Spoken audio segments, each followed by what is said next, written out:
right, everybody, we're back. Hope you guys are still there as we are gonna be diving into our next set. And boy, this is another absolute banger as we're gonna be looking at 3DB versus Kiljardi, starting us off again on Dry Arabia. Yeah, we see that Surfshark map draft already filled out and finished. Really clean looking. We're gonna see Socotra again, Dry Arabia again. Kawasan was picked, didn't get the opportunity to see it last series. And then instead of King of the Hill, we got Hill and Dale on the closed map, and then Archipelago as the water map. All right. So very interesting. And yeah, also cool that we're getting a lot of different maps again from the categories that we just watched in the earlier set as well. So that's going to be very exciting. Starting us off on Dry Arabia, taking a look at our like the potential civilizations that we got here. These players that we're going to be watching off now, they got I want to say like a lot different playstyles compared to the last two players, compared to Louis and Debu. And yeah, like B when it comes to like categories that I would put him in, there's one category that would probably fit both the maps and the players, and that's the chaos category. Kiljardi, on the other hand side, he's definitely like an open and aggressive player. He likes his aggression. He goes like when he goes, he goes. There are no breaks on the Kiljardi train in most of the situations that we're going to be seeing. So that's definitely going to be exciting. Civilizations that have been drafted so far, Juji banned on both sides, no surprises there, but Rus actually managed to get through there for Kiljardi. Yeah. Very kind of surprised to see the Roos get through, but that's one where players know what they like to play against, know what they don't like to play against, and obviously B is fine with letting the Roos get on through. The big thing I'm kind of concerned about overall is you kind of mentioned the play styles with Kiljardi being very aggressive and B just kind of being the chaotic in general. But I feel like with B's chaotic play style, he's very good at adapting and just kind of doing that random stuff and being able to kind of overcome some of the aggressive play styles at times. Yeah, I mean, this reminds me actually of a game that I'm not quite sure. Was it? I think it was B versus Wham, where it was Rus versus French, and both players literally made knights only for like 25 minutes of the game. It was just knights only. I think it was marshlands actually, and that these kind of funny situations I feel like only come in when B is playing. Like seriously, neither of the players just really backed off there. It was just knights throughout the entire time. So that's going to be very exciting. Kiljardi, I'm wondering what he's going to be picking on the first map, Dry Arabia. I mean, I guess Ruse makes a lot of sense, but you kind of want to have Ruse for maps like Archipelago. Like Archipelago, probably one of the best Ruse maps when Juji isn't available. On the other hand side, I guess it's going to be Japan for B, just because Japan is such an awesome civilization on water maps, especially when Juji and China are not available to your opponent. Because once it gets to Imperial Age, Japan on water, they run into some issues as they get ships that aren't really up to snuff there in the Imperial Age. But up until then, they have a very solid economy as their ships cost a lot less wood. So they're able to just really get a lot of fishing ships out while still being able to mass a lot of military ships at the same time. Yeah, I mean, you mentioned potentially picking Roos on Dry Arabia, but I feel like that just leaves him with not a ton of options as far as the hybrid or slash water maps, which would really like yes, he has a few options, but I feel like he kind of gives himself over to a corner, which allows B to perfectly counterpick and have a game plan going into it without having to be like, oh, well, it's going to be English or Mali or going to be, could be one of these three. It's like, oh, no, he's going to pick a Ubits here. And then if that's the case, it just going in with a game plan and knowing exactly what to expect makes your life that much easier. We also got Mongols for B. I want to say that in most situations here, I would put Mongols either on Socotra or Hill and Dale. I think Mongols, when it comes to trade, like Hill and Dale is actually like really solid for them. You get a lot of natural walls. And on a map like Hill and Dale with the Mongol trade boom, in many situations, they can actually outboom a lot of other civilizations on land just by trading. And it can get into some really wild situations there. Kiljardi could pick English on that one, I want to say. And Marlian's also a really, really solid option for him on Socotra. So I think overall, these Civ drafts for both are looking pretty damn solid overall. Yeah, when it comes to Socotra, the only annoying thing sometimes with Mali is where those gold mines can spawn at times. You can even see it with the picture where I think three of the gold mines in the picture are like actually five of the gold mines in the picture are like tucked up next to the In water. water. Yeah. Yeah, it just makes it to where like a lot of times you'll get like half of a pit mine going, which there could be worse things, but it's always just frustrating not having the fullest efficiency there. Yeah, definitely. I mean, in most situations, it's like, ah, okay, I'm getting 70 gold instead of 100, and it it's not that bad overall, but it's definitely far from optimal, especially when you want to go for the cow boom. But at the same time, like your opponent is going to be facing similar issues on a map like Socotra, where the map size overall is really small. So sure, you're not getting like the second pit mine in an ideal position, but your opponent's going to have similar issues with, for example, food just being very far out, and yeah, you only have small deer packs, for example. But we're starting off. Oh, this is interesting. We're actually not getting Roost Oh, on a hybrid map or water map. No, it's gonna be straight up on Dry Arabia against the Abbasid from B. yeah, and you mentioned not getting Roos on a hybrid, also not getting a Bassett on a hybrid because B fortunately has China in the back pocket to be able to throw out on the water maps on the hybrid maps if need be, which allows him to pick a Bassett on different maps. We saw, last series, a Bassett and a Ubits both were played to a great effect on these water maps. So getting to kind of change up the game plan from what I was kind of expecting here, it does leave Kiljardi kind of in a corner when it comes to some of these maps and allows B to kind of, I would say, game plan the rest of the series with the map draft and Civ drafts pretty well. Yeah, I agree. I mean, this is gonna be really interesting though. Either way, seeing the Roost now here for Kiljardi. Abbasid, I feel like that, like it's completely okay to pick them on Dry Arabia, right? Like they're pretty much, I want to say, equally good on both land and water maps. Like sure, they got some really good quirks on water maps. The issue I think is that on water maps you really have to play while thinking like 2 3 steps ahead of time, mainly because you can never rush up your age up, and in some matchups, especially when Ruse is available, you don't really want to be picking a civilization like Abbasid into Ruse on a water map like Archipelago or like even Kawasan, because then you run into the issue your opponent just goes for the really quick 4 minute ish age up with Ruse, while you're still gonna need like 300 food in order to even click your age up or something like that. And in those situations when you can't rush the age up, Abbasid can feel really, really bad. But then I think back actually, now that I said that, and I think to a match between I think it was Certain and Gully Deckle in the qualifiers, where Abbasid on a map like Kawasan, for example, they don't even go for water. What they do instead is they immediately go for military wing, get a ram out on a dock.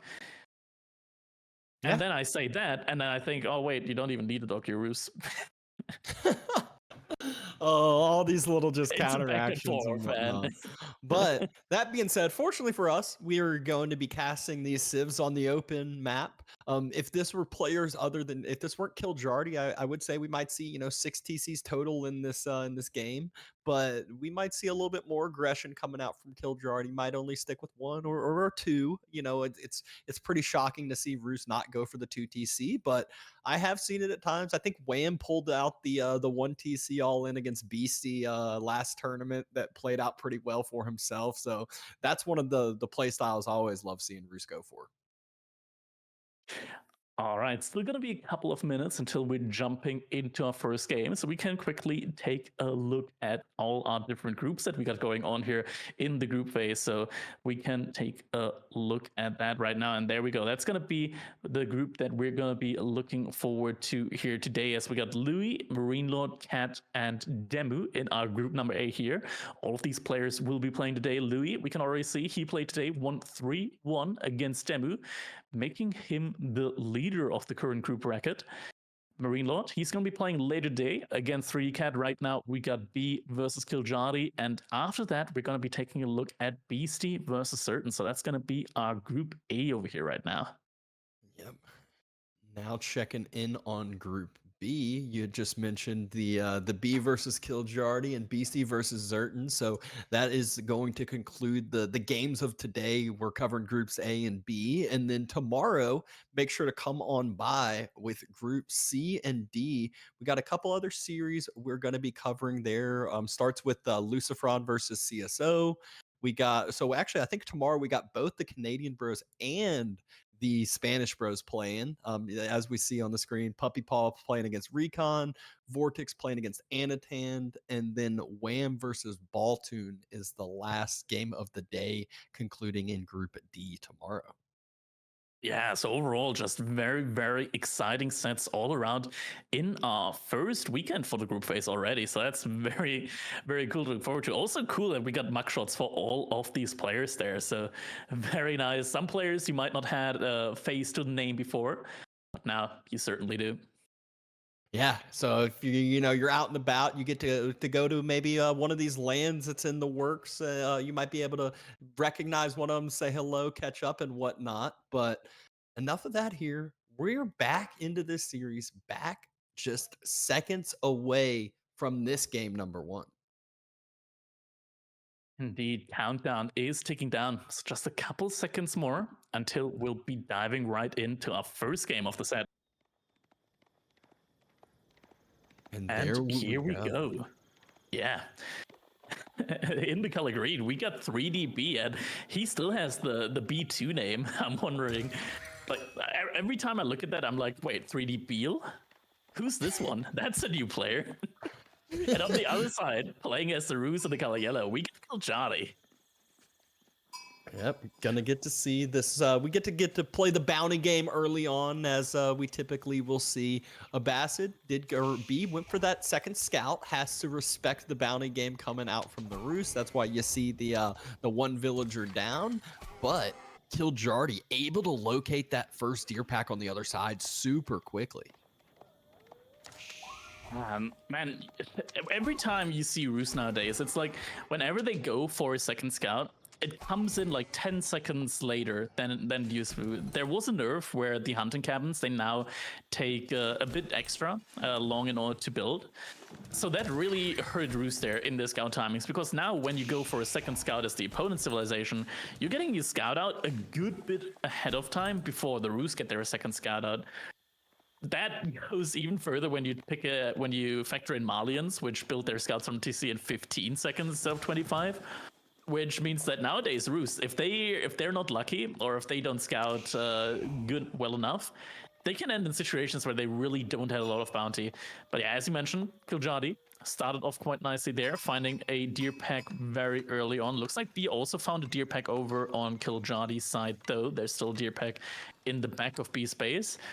And I think we're gonna be able to play our little bet the bounty game in probably, like, I want to say a minute or so. Yeah, about a minute or so. You mentioned that scout coming out later, and not only does, I always find with Roost, or playing against Roost especially, you kind of have an opportunity cost with your scout. It's like, do you want to deny the bounty? Do you want to get a bunch of sheep out on the map, or do you want to get vision of what your opponent's doing, especially when it comes to feudal age? B brings out a villager. He's going to try to counteract this bounty with the villager and the scout. Oh, and he's doing that. Look at that. Yeah, able to deny that deer over there, and now, oh my god, yeah, this is actually tilting, having the villager there. It's idle time, but that's actually a lot of denied bounty there.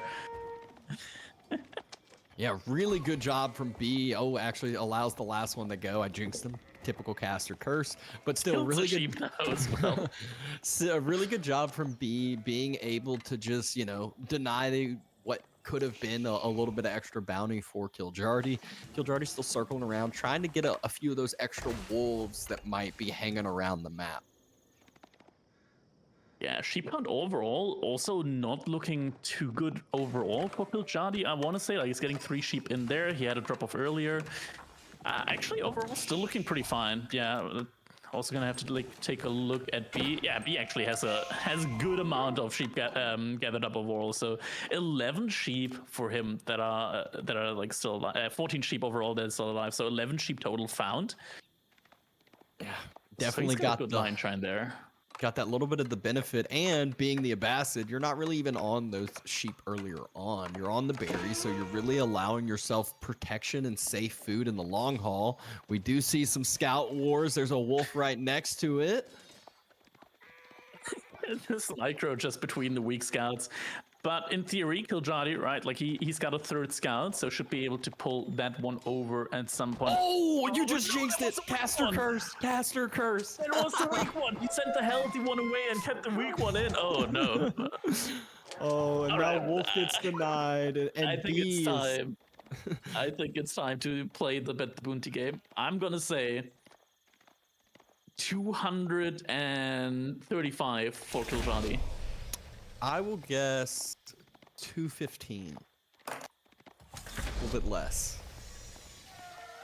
It's 210 for Kiljardi. We did just get the update. 210. So not quite the 250 mark that you love to be at, but also nothing too shabby. You're not going to be complaining about this. Allows you to still get some upgrades, still get the age up, and really whatever you're looking for. Kiljardi did move out on over to the stone, so we will at least be seeing a total of 4 TCs in this game because both players are going to be dropping seconds. Both players' secondary TCs. B went up with the military wing, so is going to get a couple of military units for free, with which he'll be able to harass a little bit.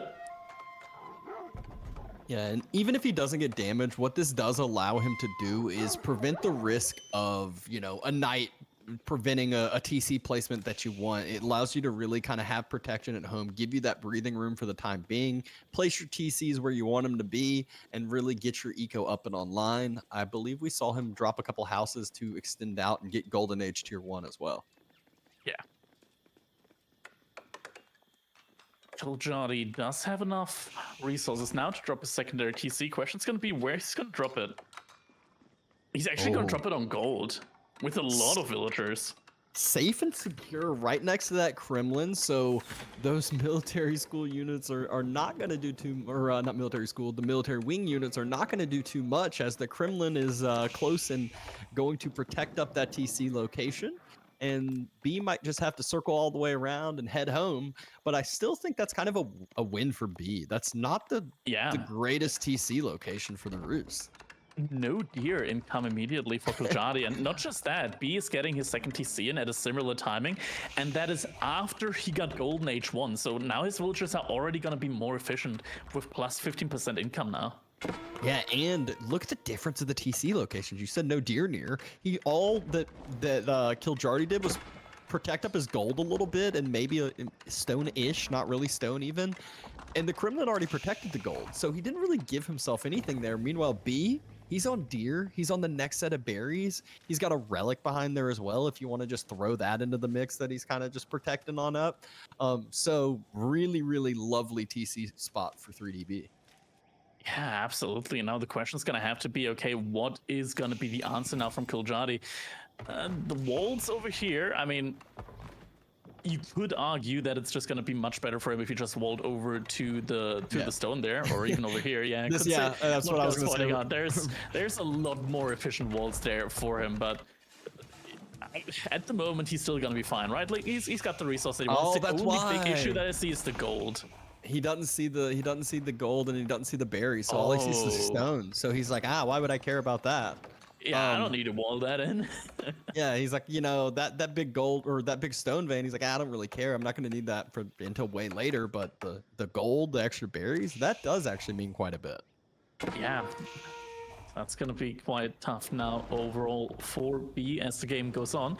Hope he's going to find that later. I mean, he still has 2 scouts, right? So at one point he should just move them out over to the remaining like black spots on the map. Although right now he's just having them over on his opponent's side. Wants to definitely make sure that he knows what's going on over there. And now Kiljardi, he's making some archers, is going to be able to push out across the map there. So we'll finally have the opportunity to go over towards those deer. And B, he made an archer range. First unit he queues up is going to be a camel archer, so it's going to at least have a unit that is going to spread the camel on ease if Kiljardi now goes into Knights after the fact. Yeah, but I mean, this is where Roos throwing a few bits of archers out there isn't too big of a sacrifice just because they have such a good wood economy that they really can afford to drop a range, can afford to drop, 5 or so archers and put a little bit of pressure on B, maybe not allow him to do exactly what he wants. 8 villagers moving out. If that's what I know, it's going to be the boar play. So we'll allow him to boost above that 250 bounty mark and allow him that awesome, awesome food gather rate. Yeah, he's also very close to having enough wood in the bank in order to get another outpost there as well, which I think you'll definitely need, right? Like, the outposts from Roos are so strong that your opponent pretty much needs a ram early on with the military count in order to be able to... Scout has the time to react, doesn't react though, will go down. Yeah, he's gonna get an outpost here as well. It feels like you're really gonna need a ram in order to take care of that.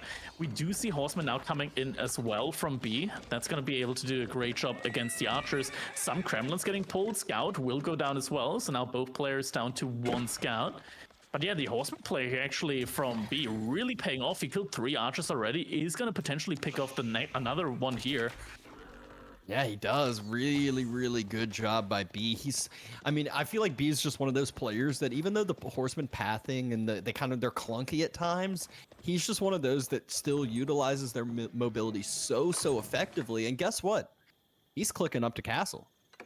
Yeah, the timing here is absolutely insane now for B. Kiljardi behind us. He's actually investing more into units now. Again, he's dropping a barracks. He's getting eco upgrades.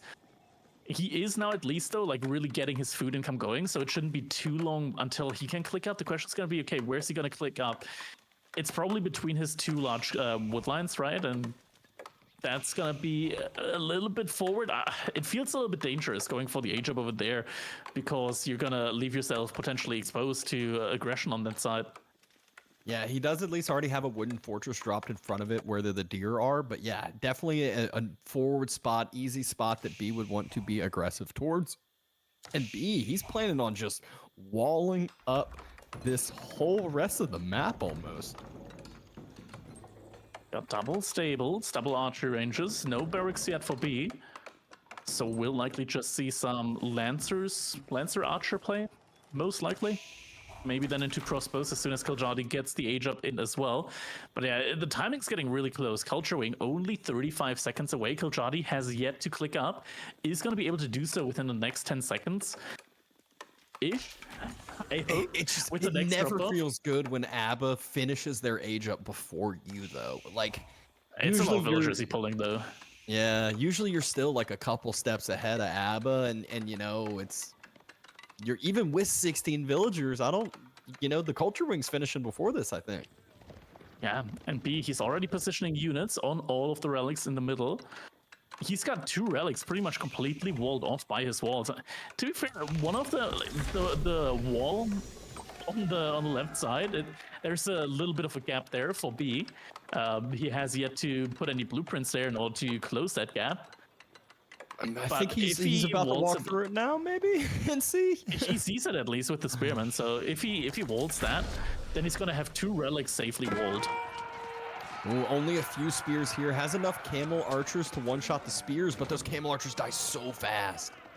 Yeah, I mean, lots of damage coming out, but doesn't look like it's quite enough. Age up pretty much coming in at the exactly same time for both players. And we're getting Lancer and Archers versus Horsemen and Crossbowmen. Okay. Not the exact mix that I would have guessed coming out from the Roos's side, but pick your poison. We'll see how it ends up playing out.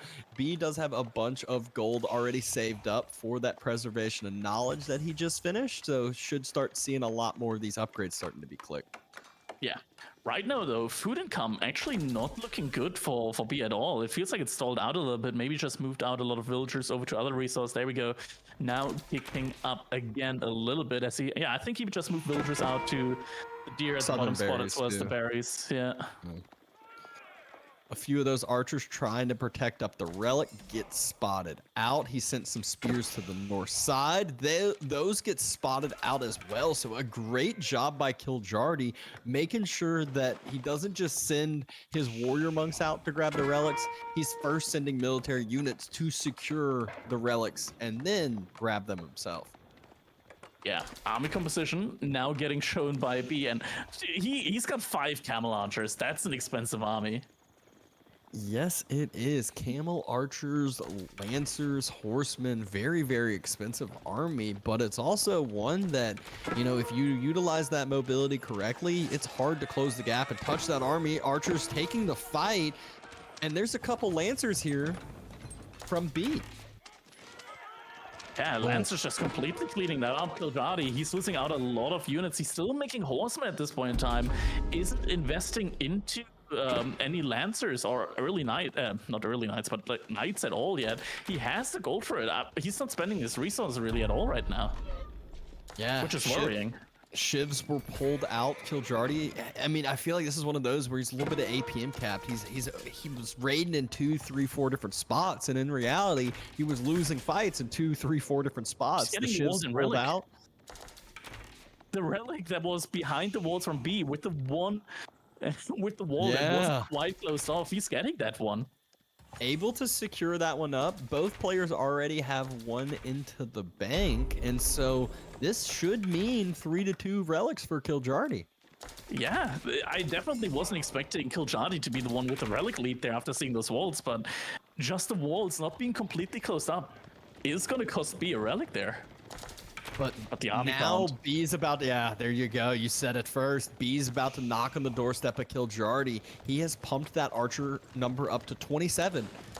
Kiljardi has 26 total military units. That's not even including B's camel archers, his lancers that he has with this.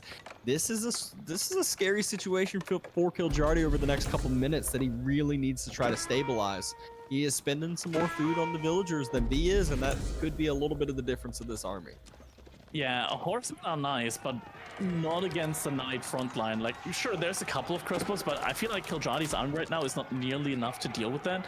The couple of outposts here do buy him a lot of time, though, which is quite nice, but how much shot damage can he realistically do with these horsemen, since B is, like, completely fully walled after all? Yep. Archer's able to get some damage in on those horsemen as they're running through. The horsemen can't take the fight because the lancers are there and the camel unease. The food on the front side for Kiljardi gonna start being idled out. He is on those berries, and B, he chooses to take the fight. He knows he has the numbers here, and archers are just peppering all the units on the backside. Lancers are being the front line, and that is all he needs. Doesn't care about the 2 wooden fortresses. He's got more than enough to take all of this fight. Nothing can clear up his lancer mass. Yeah, and the horsemen, they just evaporated in the blink of an eye. There's a mangonel in queue. There's a relic that's being gathered up. Could potentially go for a wall low. At least a little bit of a shock factor isn't coming in, though. Lancers still tanking up there in the front line. Villagers now have to get pulled. Mangonel should be coming out soon, but there's still lancers out. More lancers coming in, so there's an answer for the mangonels. Rams now being built right underneath those outposts.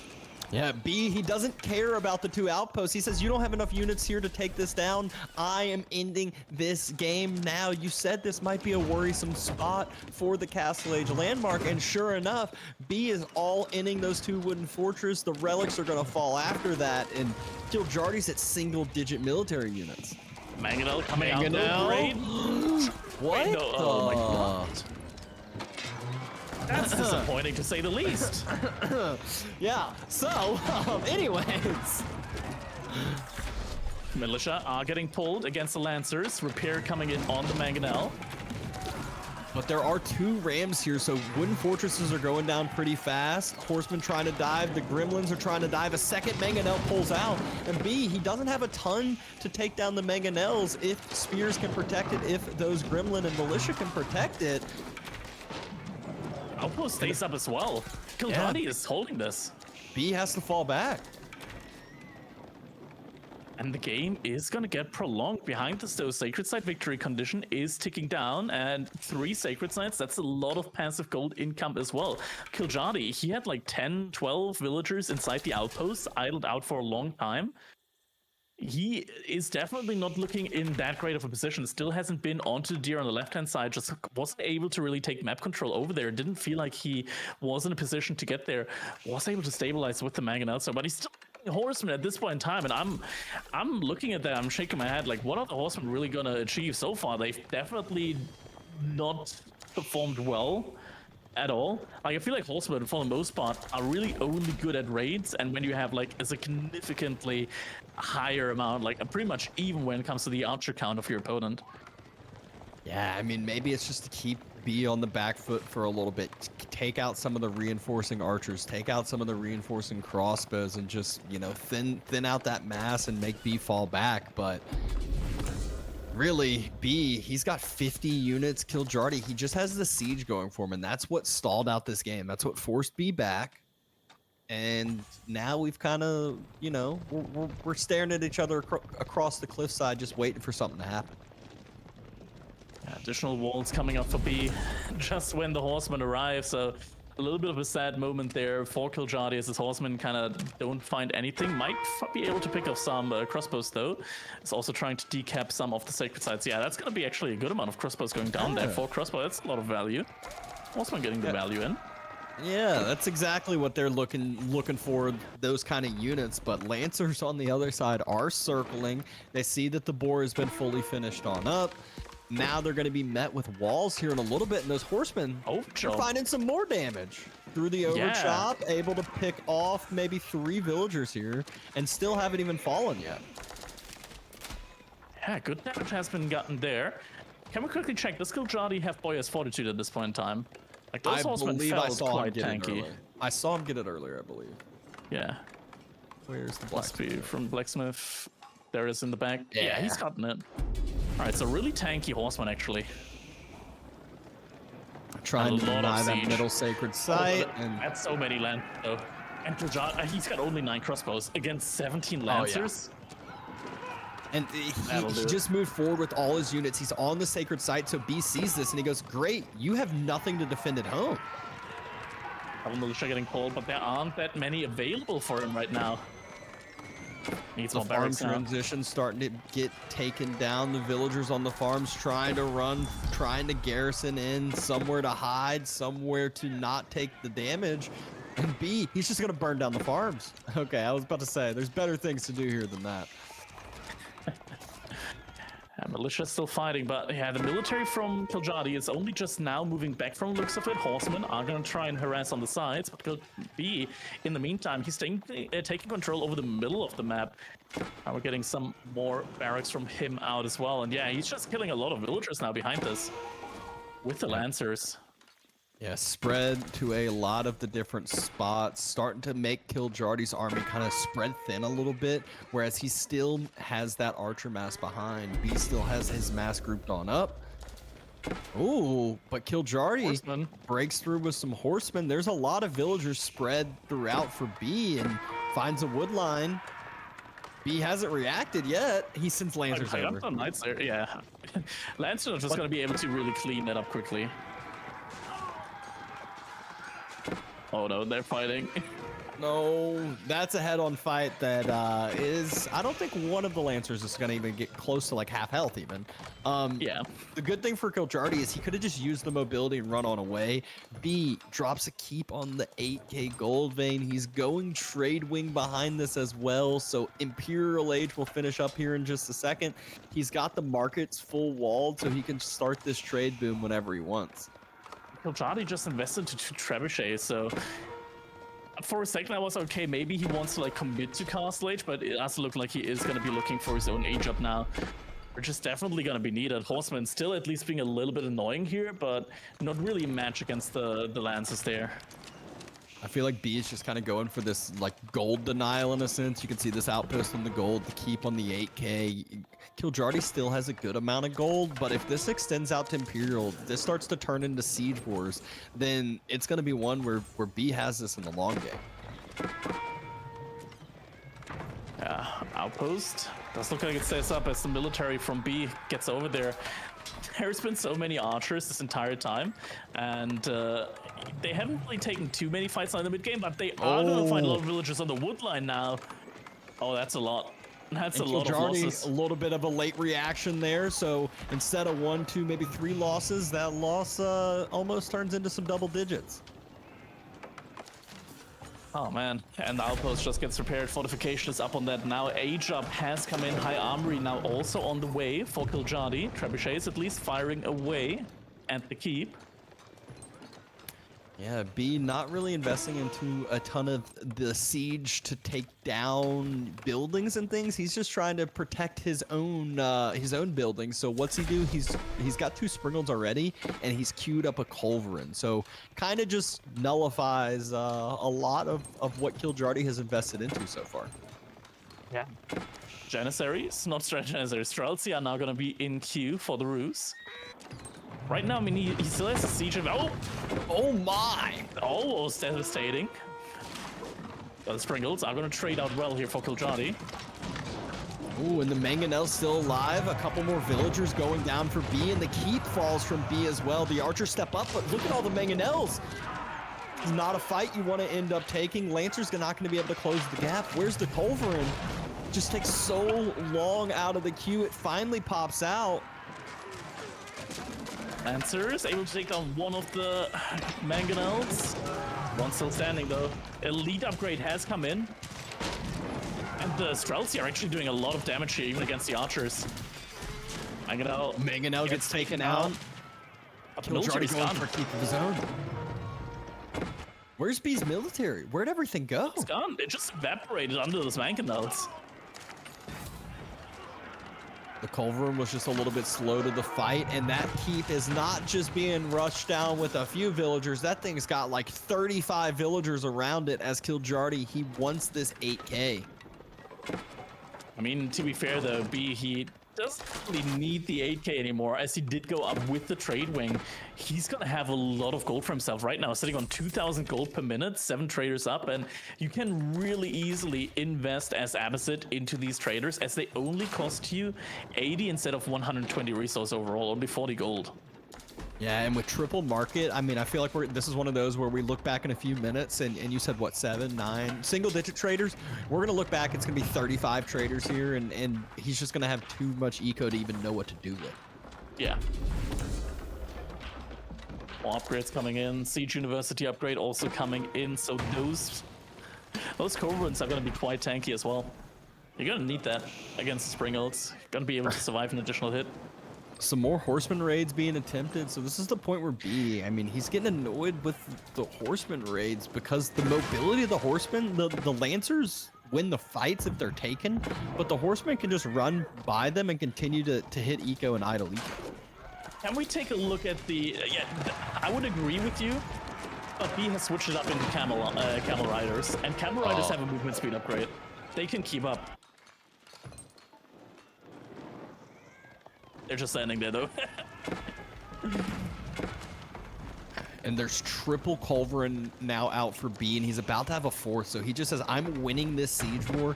He's got a bombard on the way as well, so forget trebuchets. He's going for the big cannon. He wants to just take down these buildings as fast as possible, and he doesn't care about the lack of range because the Culverins are that range. Oh man, the Springolds from the Ruse, really good in this situation as well against the Culverins, as they do have that half pile extra range if researched.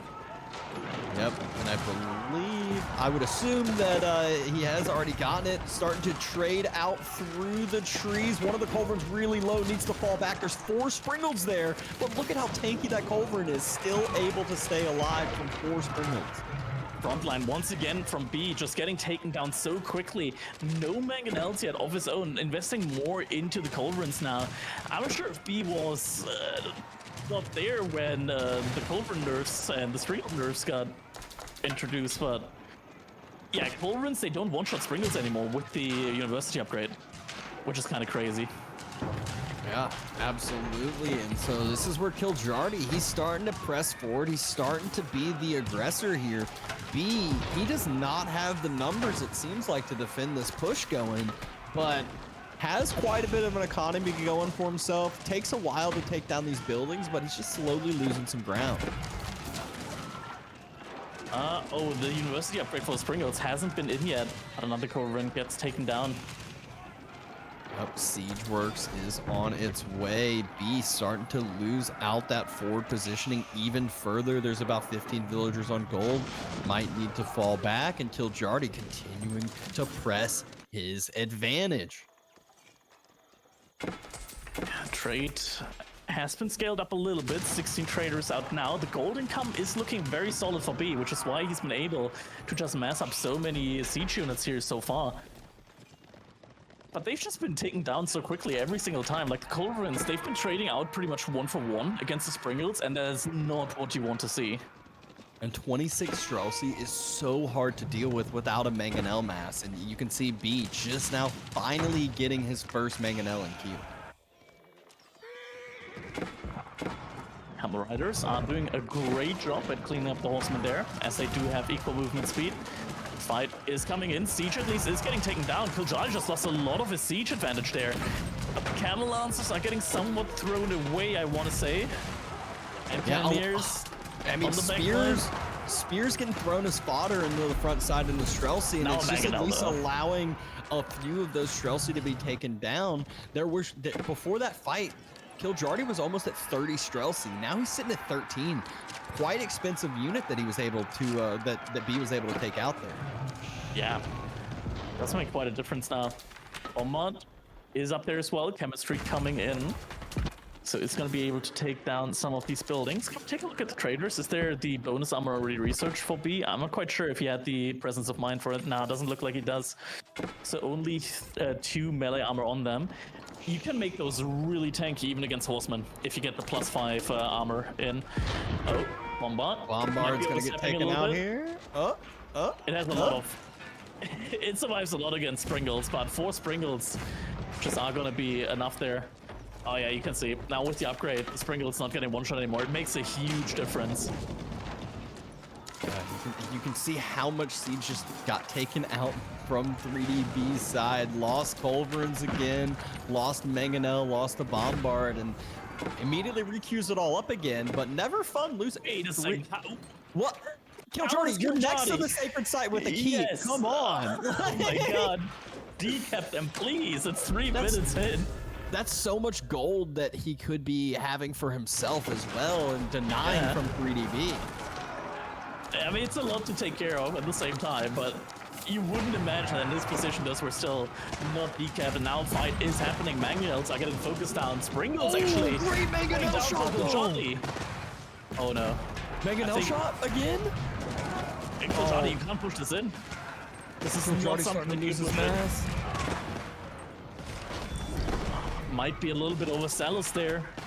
Yeah, the hand cannoneer mass on the backside for B was untouched. The Mangonel wasn't touched either. So really, really good fight for 3DB finally, as it felt like he lost out on like the previous 4, 5, 6 ones, as you know, we saw him continually losing ground, but finally seems to have stabilized, finally has maybe gotten his good foot forward. In the end, Kiljardi still with the military lead, and he's not sitting behind stone walls. These are just palisade walls right now that B is sitting behind. And once again, Kiljardi sends a couple of horsemen around the sides. He's done great damage so far with these horsemen. Look at the worker kills. And actually, Kiljardi got a lot of value with the horsemen overall so far.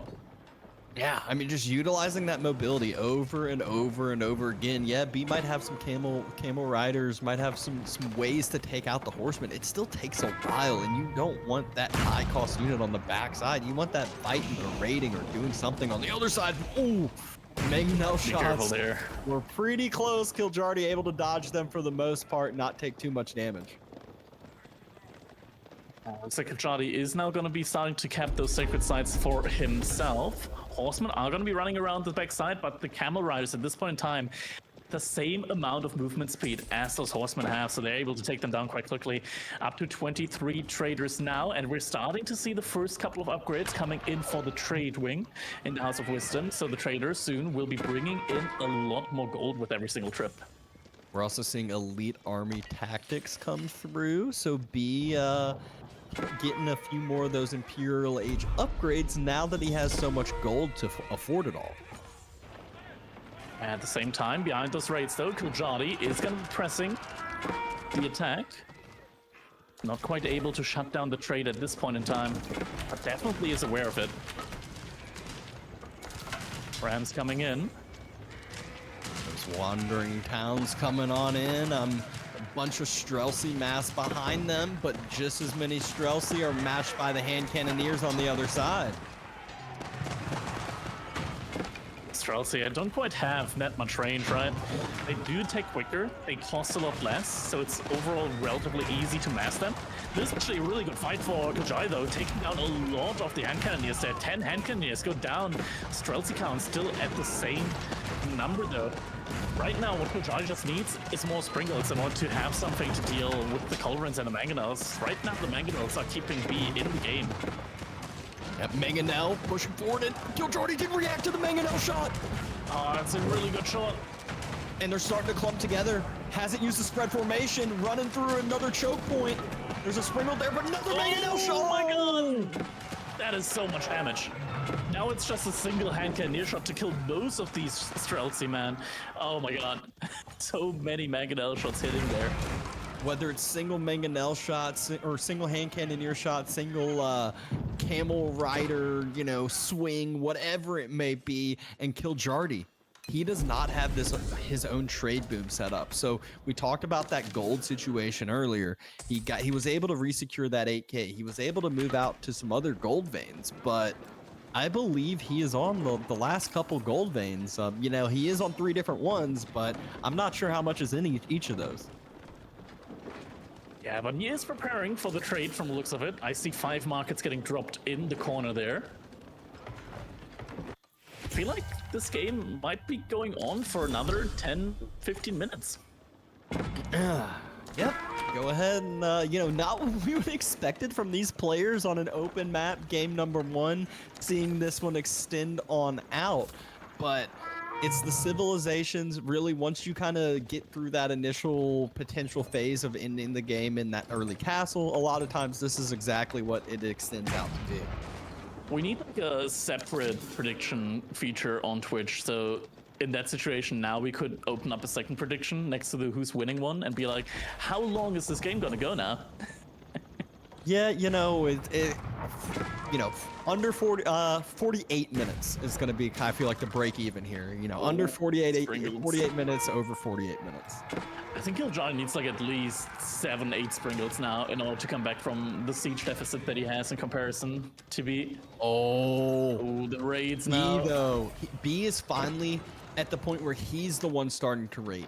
He's no longer on the back foot as much, and this is when he starts getting very, very scary, because it's not horsemen raiding. Those are camel riders raiding, and Kiljardi doesn't have a similar unit to deal with the raids like B does. He can't send camel riders that way and win the fights if they're taken. He doesn't have a mobile unit to help with, really. Yeah, he's gonna need spearmen. That's like the only unit they can send after them, realistically. If it's like crossbows, they get countered, archers get countered, Streltsy, they're kind of really slow. So yeah, I guess the best bet right now is use the stone that you have and just get keeps along your trade route that you want to go for. Man, even the keep, like B isn't shying away from taking the trade on the keep. He's got the upgrade, so the pierce armor on these camel riders is actually quite high. Can we select one of them? Because they, yeah, 5 pierce armor and almost 400 health on these bad boys. Yeah, I mean, almost feeling like elephants out there, but they are just camel riders. Kiljardi trying to take fights under keeps, but again, he's got horsemen compared to camel riders. Not quite doing the same amount of damage, not quite the same amount of stats on those. The trader just being so tanky there, not taking a lot of damage there from these horsemen at all. And yeah, at this point in time, we do have the armor upgrade on them as well, bringing home a lot of resources. I think at this point in time, like B in this late game situation. Oh no! Unless Kiljardi is able to like decisively close out the trade, shut down the trade, I think B's got this. Yeah, this is also one of those situations that I feel like is such a bait when you're not in like God mode like we are, where we see these Streltsy pushing through, and like when you're in Kiljardi's like view, you're like, oh, I'm getting so many trader kills, I'm killing so many villagers, like this is great, and it's like B's on 3 markets, B's on 3 TCs, like he's on 130 villagers and has plenty of resources in the bank. All you're doing is kind of just throwing away your Streltsy. Yeah. this point in time, it's not looking too good. I think we're getting to the point in time where Kiljardi, he can't really be making horsemen anymore. I think like this is the one matchup specifically where you are actually forced into making spearmen as your meat shield unit. The horsemen just don't do enough. You need something that's actually able to win against the camel riders, but the camel riders, look at the health that they have. They're just running in. They're tanking so well here. Oh my god, Streltsy have to run back as well against the mangonel fire coming in. Double bombard, taking shots against the keep. Streltsy trying their best to kite back. Mangonel shots able to just perfectly land right on the Streltsy mass, and Kiljardi, he is having to pull back. He's fighting in between both keeps, and B doesn't even care. Next set of hand cannoneer mass pushes forward. The Mangonels are pushing forward as well, and Kiljardi is struggling. Springhill moves forward, but the hand cannoneer is able to take the Springhill down really quickly. Barely any armor on those Springhills now, and Kiljardi, he's got a lot of eco population, but not a lot of military population at all. He's struggling getting to the 200 mark eco pop. Not eco pop, but overall population. Even though he's pumping out of all production buildings, just can't stick to the 200 population mark.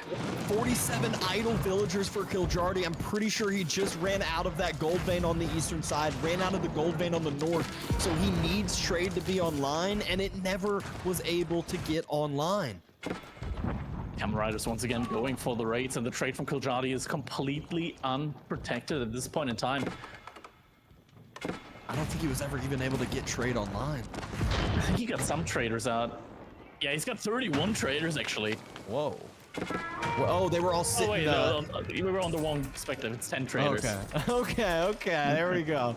I was about to say, and even still, I mean, you can see where all the keeps are now starting to fall. Kiljardi tried to send a ram in, kind of cause this annoyance still to delay and deny B's trade, but B, he has more and more keeps in the trade, a TC in the trade, and is fully denying Kiljardi's front side investment.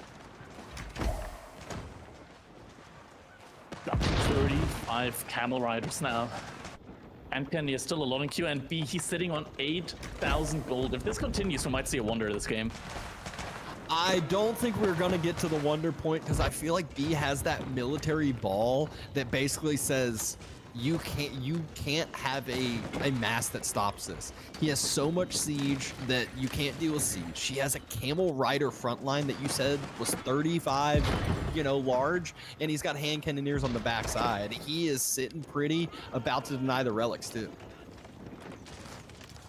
Yeah, if he gets those, the monastery just went down. If he gets the relics out now, if he snipes them, look at that, he immediately queues up 2 imams. Yeah, he's ready to go steal the relics for himself, give himself the long-term gold. Even though he doesn't need the gold, it's always better having more resources in the bank. Better I have it than you have it, right? Absolutely. And now the camel riders, they have broken through that front side mass. They're splitting in between the walls. They're going to be able to fully deny the trade. You said Kiljardi, we talked about like 10 or so traders he had. Well, now that relic gold he had that was so important is denied. He's at 400 gold per minute now. Springhills are trading out. Look, we got a little triangle wall here from B, trying to wall in his siege as Mangonels probably. Springhills are trading out against the Colorants. Not working out too well though. Camel riders charging forward. All the siege has gone down for Kiljardi. I just heard a relic get picked up. Are we gonna hear a Wolo logo down? Nope, just gonna go ahead and steal them for himself. And look at the military difference now. B's at 61, Kiljardi's at 8. It's over. He doesn't have any more gold remaining, and GG gets called at that moment, just when he wants to Q Streltsy and realizes, I have no more gold left in this game. GG gets called, and B is going to be able to win game number 1 with the Abbasid against the Rus under Arabia. Yeah, I mean, I will say it was not a clean game by any means. It definitely had some hiccups. I was worried for B for quite a bit of that game, but it felt like Kiljardi could have closed it or gotten close to it. But B, he just was so good at clearing out the raids, was so good at kind of holding that front side mass. Right as he was falling back, he just delayed until he was able to take the good fight. Yeah, I mean, it looked quite dicey there for B in between, but Kiljardi, he wasn't able to keep up with the siege at one point. Like B, he had the trade going, he had a lot of gold income, and he just pumped out Culverin after Culverin after Culverin. And I feel like it's one of those situations where if Kiljardi just had enough Sprinkles in order to really push it in while he had that military advantage, he would have been able to close it out. But that's where it's like, okay, Siege in the end wins the games, and Kiljardi wasn't quite able to win it with the Siege game there.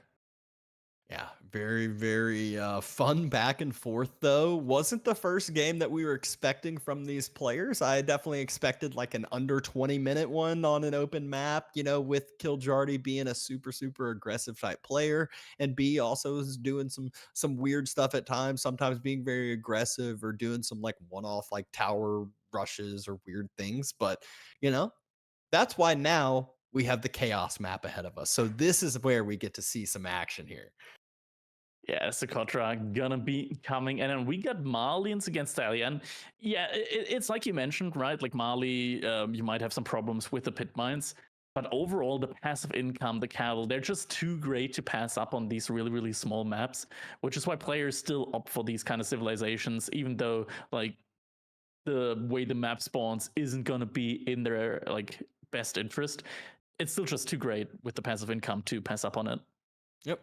That's exactly why we do see Kiljardi choosing the Molly, B choosing Delhi, and B on Delhi. That's one of the Civs I've always seen him do some weird stuff on. They're a little bit I feel like they used to just always be ignored on water. It was like, well, there was a time where they were super, super strong on like Mongolian heights back when fishing ships could gather and shoot at the same time and some things like that. Then they got changed a little bit and then they were never touched on water in hybrid maps for a while. And now they've kind of gotten back into the mix a little bit. Yeah, I mean, not that there's gonna be too many fishing ships here on Socotra, right? Like there aren't any fish. Don't be like bamboozled by all the water. There aren't any fish on that map in order to gather. But there's still like a little bit of like these Aggression. situations where where you might want to make some ships because for the most part, a lot of the resources out on the map can be attacked by ships. The shoreline is uh quite close to the resources on the middle of the map.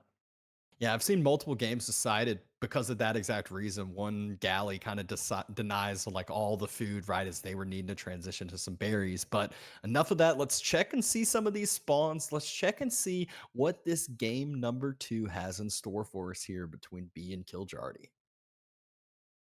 Exactly. So let's jump into our game number 2 between B and Kiljardi. Spawning in, we got B in the color green, playing as the Delhi Sultanate here on Socotra on the other hand side. Spawning in the color yellow, we got Kiljardi as Somalians, and I gotta immediately take a look. Okay, so that's gonna be one house at least denied by the shoreline there next to the pit mine. Overall, not too bad. Should still be like what 90 gold per minute if it's like fully populated with the rest of the houses. So that as well, I think that one's also only like one, maybe two houses denied. Should still be like 80 gold per minute. I think Mali still gets a lot of their passive income effectively on this map. Yeah, absolutely in a fine situation. But kind of as we were talking about with a lot of the other resources, looking towards the edge, like almost all the gold's towards the edge. The majority of the berry spawns are towards the edge. So one galley can really, really deny a ton of resources, but you can't go for that too early or else you just put resources in for no reason whatsoever. You can see B, it looks like he has been the winner so far as the sheep haul has gone.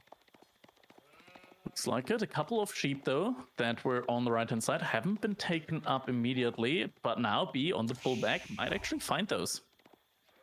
Yeah, just let Kiljardi continue to run on by and yeah, there we go. Does find the two sheep over on this eastern side. And, you know, this is one of those maps that the sheep do matter quite a bit more when you have a limited number of resources. He kills a Oh, sheep.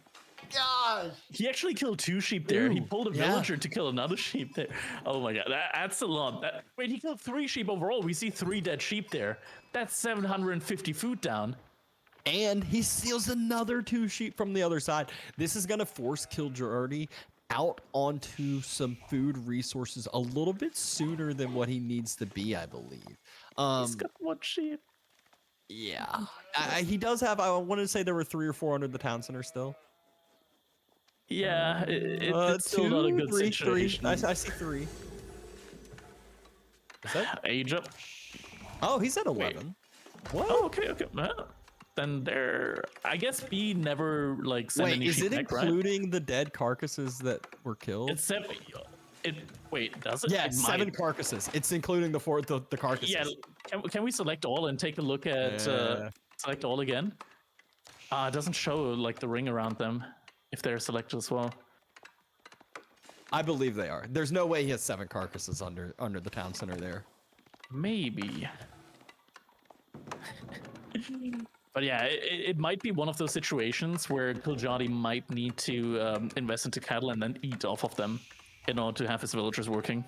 Yep. Do that instead of moving out onto the berries or moving out onto some vulnerable deer. And meanwhile, B is like, yeah, not only am I going to have all these extra sheep, but I'm also going to push deer all the way into my base, because why not? Villagers aren't in the best spot to continue that on, though. Yeah, Tower Victory gonna be the landmark of choice there for B. No surprises there. Oh, looks like Kiljardi might be at least at this point. Oh, this is actually not bad, being able to kill the deer over there. Like, there isn't any space for drop-off building between the gold and the wood line, so you can't get a mill in there. Yeah. This deer is gonna be awkward to gather from. The other one, though, it'll be in a nice old fine spot next to the TC. Still better than nothing. And overall, Kiljardi at least was able to deny a little bit there. All the passive resources are flowing in for him. And let's see what he's got planned here for the feudal age. Yeah, I mean, on this map, usually the game gets decided in feudal age. It's kind of rare on a map this small that we will get to castle age, so I don't think Kiljardi or B, for that fact, can play around that in mind. Something that should happen in theory is, I think that B, if he takes control of the sacred site, like just go all in feudal age, buy resources with the gold that you get there passively from the sacred sites. Don't think you have a lot of other choices there. Does look like B is going more for that kind of longer term gameplay. Drop the blacksmith down first. Go ahead and get your techs started. They're free. You just need time to get them finished on up. And so going ahead and getting the first one, I doubt he will drop a second blacksmith. He needs to start pumping up some, or this early, he needs to start pumping some military first, I believe, and then might get a second one later on. It's gonna be an opening up here with the javelin throwers. Makes a little sense, right? Like, B went for the landmark, which boosts his infantry units, so archers are most likely gonna be like the main composition that B wants to go in. So he is going with the second blacksmith. So B is all about getting these techs in as soon as he possibly can. The javelin thrower, though, is already across, though. He's about to have to pull off of those berries, which, again, not a big deal. He's got all of those sheep. He has that one deer carcass as well. Yeah, and Kiljardi, he's now also queuing up Dunzo. So if B now goes for his own stable, wants to get some Ghazi Raiders out, the point in time when the Ghazi Raider comes out, the Dunzo will already be there. Yeah, and I feel like with this map, you can't really... Going Ghazi Raiders feels really bad. You talked about Horsemen last game being like, oh, they're that raiding unit. You want some space. Use their mobility, run around. Well, there's not a lot of space to use that mobility and run around to. But oh my, B's dropping a dock on the eastern side. Pretty sure. It's interesting. Yeah. I mean, that gold can be denied. The berries can be denied. Yeah. This is what I was talking about. You know, one galley can end up denying so many resources, and this is at a timing that matters so much for Mali. They don't yet have a bunch of cow. Any cows really working for them. Ooh, not a lot of space for this wood line though for B. And this is the first production building on land now coming up at a moment in time where Kiljardi's already 8 military units ahead of him on land. Yeah, and I mean the whole entire mass for B has to go to the other side. Fortunately for B, those javelin throwers are quite slow, but Kiljardi could just spin off 1-2 javelin throwers over to that side. However, we'll have to worry about his own base here in just a few seconds as Galley stepping up towards that. There's about 4 cattle in play. House is trying to be built, but Kiljardi, perfect timing to build those houses as was able to react in time. Oh, villager, another villager. It's getting denied as well.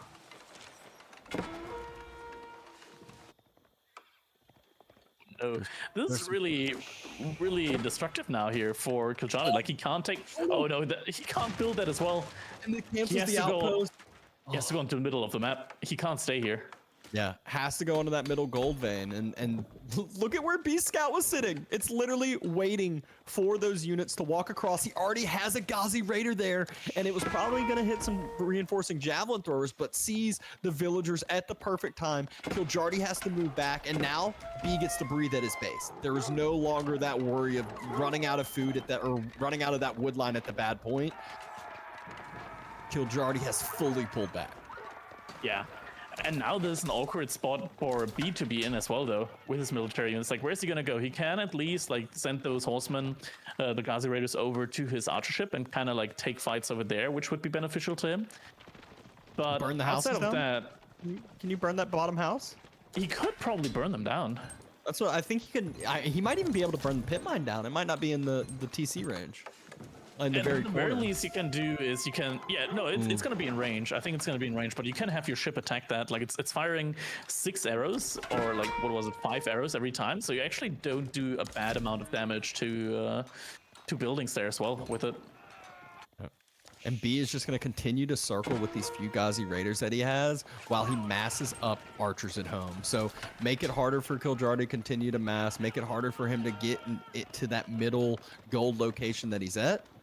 And also, continue your own mass at home. No sacred sites taken for B, no real ability to do so while he doesn't have this map control. Mm-hmm. Oh, why the mill? Actually, I say why the mill, and then I'm like, wait, the mill's perfect. It's getting cows out. So I guess I get denying the mill. There's another mill already, but what's most important here is that Kiljardi, behind all of this, he is getting the cattle transition in, right? And every single cattle ranch full of cattle is pretty much like 2 villagers working on food. There's the like sacred 2.5 site. villagers. Extended lines? I mean, I guess you might as well. Not that there is any fish, but if it gets to, I'm just gonna say, if it gets to Imperial Age and he gets the landmark in, which gives you like food based on the amount of research you've got going, then if we get to Imperial Age on this map, I will pay you some good amount of money. All right, I'll take that. If I don't have any stakes on the other side, then I'll take that bet. Yeah, it can be like it's 10 to 0 It's odds. not gonna happen. Yeah. Oh, And now Kiljardi's trying to circle on. He's trying to find somewhere to do some damage, but I just feel like there's not really a ton of space here. Just like you said, B has nowhere to go. Kiljardi doesn't really have a ton to go. We'll force B off of gold for a split second, but now he's got the gold trickle from Sacred Sites, and oh no. The Ghazis are there again because B takes advantage every time Kiljardi pushes forward with his army. B circles around with the Ghazi Raiders, uses that mobility to the fullest effect, and gets 1 villager kill, 2 villager kills, and then falls back away. Down. Ghazi for the most part still alive, also picking off reinforcements there. One of the Ghazi Raiders having a little bit of a fun time there. That's 4 cattle ranches still fully filled up behind this. Hurts. Ghazi Raiders taking a fight against Donzo. Kiljardi getting some good picks there. Military was in a good little spot, but B, all of a sudden you blink, he's got 20 archers out there. He's doubling hiding them well. Yeah, he's more than doubling the amount of jav throwers than archers he has, and he's at the point where he can probably just take a straight up fight just because of how many extra numbers that he has. Yeah, it's not just that. B, he's getting the passive gold income.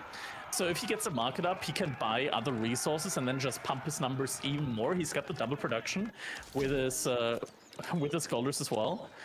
So if it gets to that point at any situation, you can just explosively increase his numbers and take some really, really good fights there. And then, yeah, the cattle income here is nice and all, but I'm looking at the food income and B is still way ahead due to the berry bonus as well. And guess what? Kiljardi's on the berries next to B, and I don't know if he's going to be on those berries for long. There's a lot of Gazis headed that way. He loses 2 more villagers, but this is where I was talking about. B can just take this fight. Kiljardi's got 22 military units and B's at 40. There's just nothing Kiljardi can do. Yeah, and now the Archers are taking down the Donzos. Donzos try and turn around every now and then. But with this military mass, like, sure, the mass outpost here is nice, but it doesn't straight up win you the fight in these numbers anymore. And B also has pro scouts. Yeah, that's what I was gonna say. I just saw that deer get picked up. He's just gonna grab not only the deer in front of his base, he's gonna grab the deer from Kiljardi's side of the map. So this is just gonna be a lot of food for himself. I don't think Kiljardi was gonna be moving out to the deer, but I mean, the situation that he's in now, he kind of needs more food than just those cattle ranches. He needs to eat some of those cows. Yeah.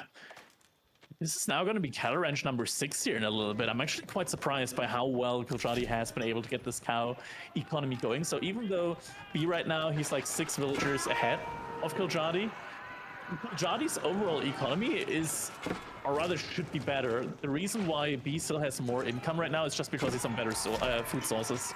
And the idle time that he's been continuing to cause. Again, you know, Kiljardi, he's having to take these fights near to where some of the villagers are. Villagers are in and out of towers, and just a ton of idle time that B has been able to cause. What's over on the east side of the map? I see some green and yellow next to each other. They're just happily, peacefully gathering right next to each other. But Kiljardi's got an outpost there. I think... Yeah, you just researched Aerosmiths, but I don't think it was on that outpost there. Fight still going on right there. It's also interesting that Kiljardi's had the Mansa Quarry on stone here for quite a while, so he's getting all of these emplacements in for pretty much free. But now it is military. 35-5. B made the realization that those were not his berries any longer, and he has pulled off of them. The second outpost was there. And he actually moves over to the deer. Oh, man. More villagers starting to fall, though. B's at this point, though, he can just start splitting these military groups into a couple different masses. And Kiljardi, all those split masses are going to be bigger than anything Kiljardi can send his way. Villagers that were spotted out on the berries that were building these outposts immediately starting to get focused down. The 3 outposts are nice, but not when you don't have anything to defend those outposts. Villagers get pulled to burn them down. Ghazi Raiders get pulled to burn them down. And B is looking to fully deny Kiljardi's food right when he is needing to remass the most. These fights, though, it's under a lot of outposts. I mean, B, he still has a massive military advantage at this point in time. 38 to 10 military units. And it looks like he's actually going to be able to take this battle and win it. A lot of the Ghazi Raiders did go down, but it might the archer ship now gets pulled as well. Villagers are getting slaughtered in masses, though. Man, this is such a back and forth right now between them. But it looks like villagers repairing the outposts, actually. I mean, scratching my head right now a little bit at this. The thing is if I'm Kiljardi, like, yeah, a few villagers going down in the biggest deal if he can stabilize this, because he has that cow boom going for himself. Food income. Oh, it's switching it a little bit. He just switched over to deer there. But at the moment, finally gets that outpost down, so more villagers should fall. That's a lot, and the javelin throwers, they're actually focusing the Ghazi Raiders because those are the units that are throwing the torches, right? Seems like there's still enough archers here to clean this on up. There's more villagers over on the west side onto the wood line that are actually pulling their shivs out. Okay, good. They decide to run back to the wood line. Yeah. Another arrow coming in. Where's the Ghazi Raiders? There's nothing to actually take these down. Yeah, it was just the food income was completely missing there for B for a little bit. And chaos map to the fullest effect. Kiljardi still has 11 idle, but he still has all of those cows. That's the key here. His food income through all of this is fine because he has so much of this passive income. Yeah, I mean, his food economy was pretty much completely idled there for quite a while, but he's still been at 500 food per minute just from the cattle that he's got going on there. Not even like there Uh-oh. aren't even all of them being garrisoned right now. Oh, arch ship. Hello? Knock knock? It was just looking for the gold, I guess, or for the deer there. Oh. It turns around just in time. Isn't really getting the full volley there, but finally B drops a ram, and this ram is just gonna start taking down so much infrastructure, taking down the pit mines in the middle, taking down a lot of that gold access over there, and he still doesn't have gold access at home fully unless this outpost can fully deter this away. Yeah, outpost going up and placement coming up immediately. But I gotta say, like, Kiljardi, he's really made absolutely full use of the Manzikari stone effect so far. Just the amount of emplacements that he's gotten in without even mining a single stone from any stone mine. But I think that's a lot of villagers that might be going down here in a little bit. But B, at the same time, he's all like both these players, they've lost a lot of villagers to each other so far. Yeah, they've just both sides have been just trickling units, trickling villagers. Those javelin throwers, the Sofa stepped up, got a few more vill picks there, and Kiljardi, even through all this chaos, he's down 4 villagers, which is more than made up for by the cows and by the pit mines, but he's having a farm transition. And maybe this is going to be an imp game. Maybe I jinxed it. Like, I don't know. Like, who knows at this point? I think we might actually... Like, I don't see B being able to really deal with the mass javelin throwers anymore. Yeah, I mean, he doesn't have that transition in or something like that. Yeah, he doesn't have that huge mass. He needs to start making the food transition now while he has that wood into the bank.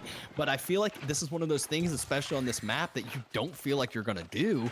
And Kiljardi's already doing that and has the cows. So look at the food per minute. There's just no way B's going to be able to match the numbers Kiljardi's pumping, in my opinion. Yeah, and this is where Malians just kind of get a little bit, I want to call them unhinged in these kind of situations, because now it's the moment in time where, okay, your opponent, he's letting off the gas pedal now. He needs to do like transitions. He needs to somehow get resources in from other sources. This is a moment in time where the Malians put the pedal to the metal.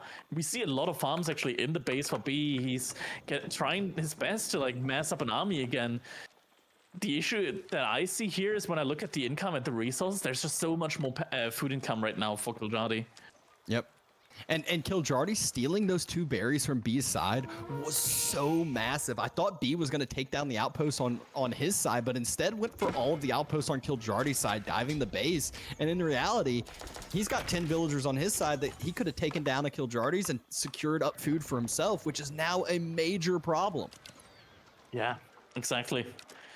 Javelin throwers also stepping up time and time again. Now Ram coming out over there. Oh, ram, another ram for B. Villagers being pulled immediately. There's a huge mass for B close, though. Is he fast enough? Oh, javelin thrower stepping up, though, so sacrifices on both ends. B hasn't yet reacted to this one, loses a few more villagers. This vill count number is just about dead even, and chaos is still ensuing. Yeah, villagers have to get pulled away again. Oh, where are they going? Trying to rely onto the archer ship? I don't think that's gonna really work. Fight about to break out now. Archers and Ghazi Raiders against Sofas. Javelin throwers, a couple of Dunzos mixed in, and just a couple of Dunzos mixed in, actually making a huge difference here. And the fight, oh my god, yeah. It looks like Kiljardi might be able to win this fight now. The Ghazi Raiders did at least get a nice circle on the backside. B, he took down all of the Donzos that were there on the front side, but there's still Sofa there for Kiljardi, and more importantly, the Javelin throwers that don't have anything to take out the Javelin throwers. B loses that fight heavy-handedly, has 8 to 10 villagers that have to run with nowhere to go. He's running towards Kiljardi's base. Oh my god, no way, a transport ship. That's unreal. I mean, B. It's getting taken down. He's repairing it at the same time. No way. Gonna live? It's gonna live. Only B. Only B would have that prepped and do things like this. Oh my god. He still stalls himself more time, but no. I don't know if time is his friend, as we're seeing Vodka give us a little mouse showing of the food income per minute. Kiljardi's Q, he's got Sofa, Donzo, Javelin Throwers, and not just one, he had 3, 2, 4. Meanwhile, B's Q, 1 Ram and 2 Archers. Yeah. Not good. He's got 1/5 of the food income that Kiljardi has now at this point in time. Outposts are going up. And man, I feel like this game, it just comes down to the outposts that Kiljardi has been putting up throughout this game. Like, there were so many fights in which Kiljardi was just pretty much flat out dead. And he's going castle. For the outpost, yeah, the Faladi Corral is going to be coming in. And I think as soon as that landmark comes in, it's just an auto GG. I mean, even without the landmark, I think it's an auto GG. I think Kiljardi wins with what he has out. We saw B move out to that eastern side gold, maybe gonna buy some resources because he can't do anything else. He's just gonna buy the food that he needs. But Kiljardi has got this game in the bag. It looked so scary for so long, but you're right. Those outposts, it just stalled so much time, continued to delay, deny resources, make more and more food investments come out from 3DB, and then all of a sudden, that cow boom's into full effect. But oh my, villagers get pulled from Kiljardi.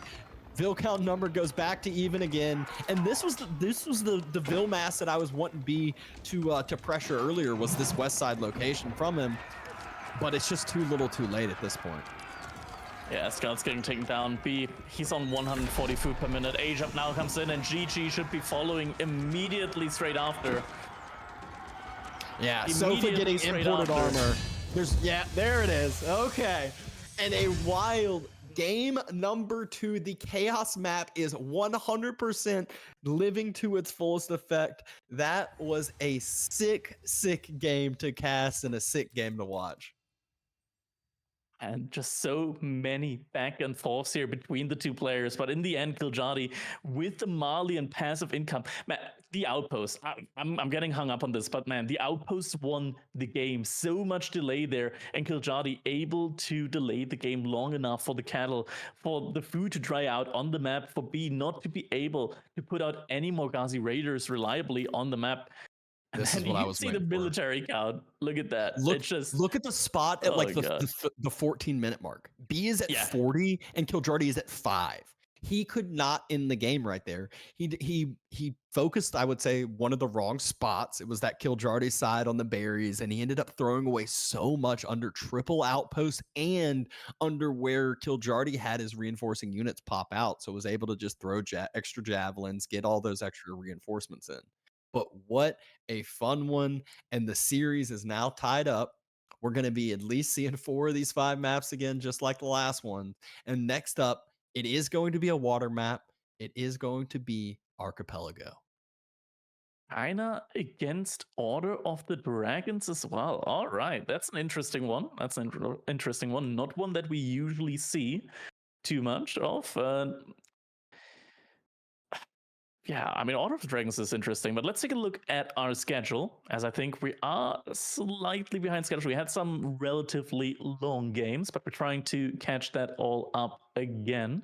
So right now, yeah, B versus Kiljardi. And BC was certain, I believe, man, I'm not the best at reading GMT, but I believe that was supposed to start a couple of minutes ago, the BC versus certain match. 30 minutes ago, yeah. But hey, we'll make it work. We'll make it happen somehow, some way. Got that production magic, pre-drafts, smaller observer delays, those kind of things, and we're gonna get there. We're gonna get there.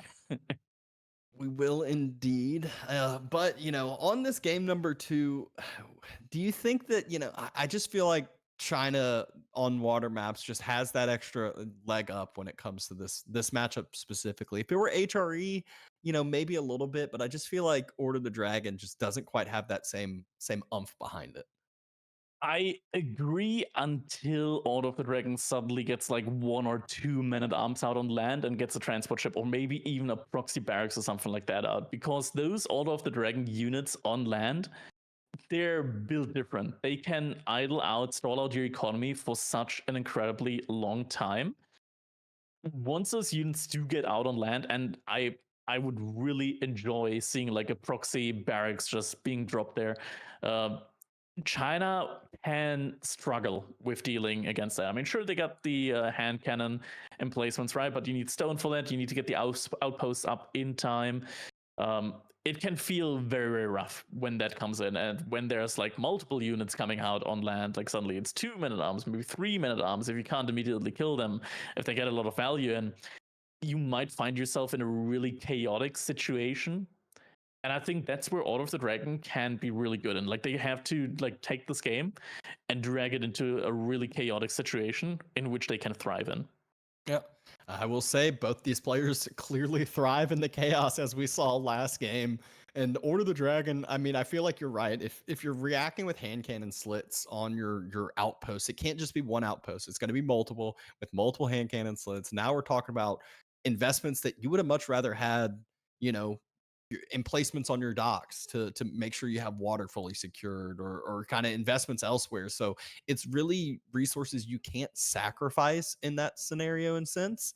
So it's very, very hard to counteract that once it does happen, if it does end up happening. And so we will get to see about these game plans, see this in action here now. Exactly. Game number 3, just a couple of seconds away. And we'll be diving into Archipelago with B's Chinese versus Kiljardi's Order of the Dragon in just a moment. And there we go. B spawning in once again in the color green, playing as the Chinese. And there's an interesting opener here straight away. I want to call this one out. Imperial Official immediately on water.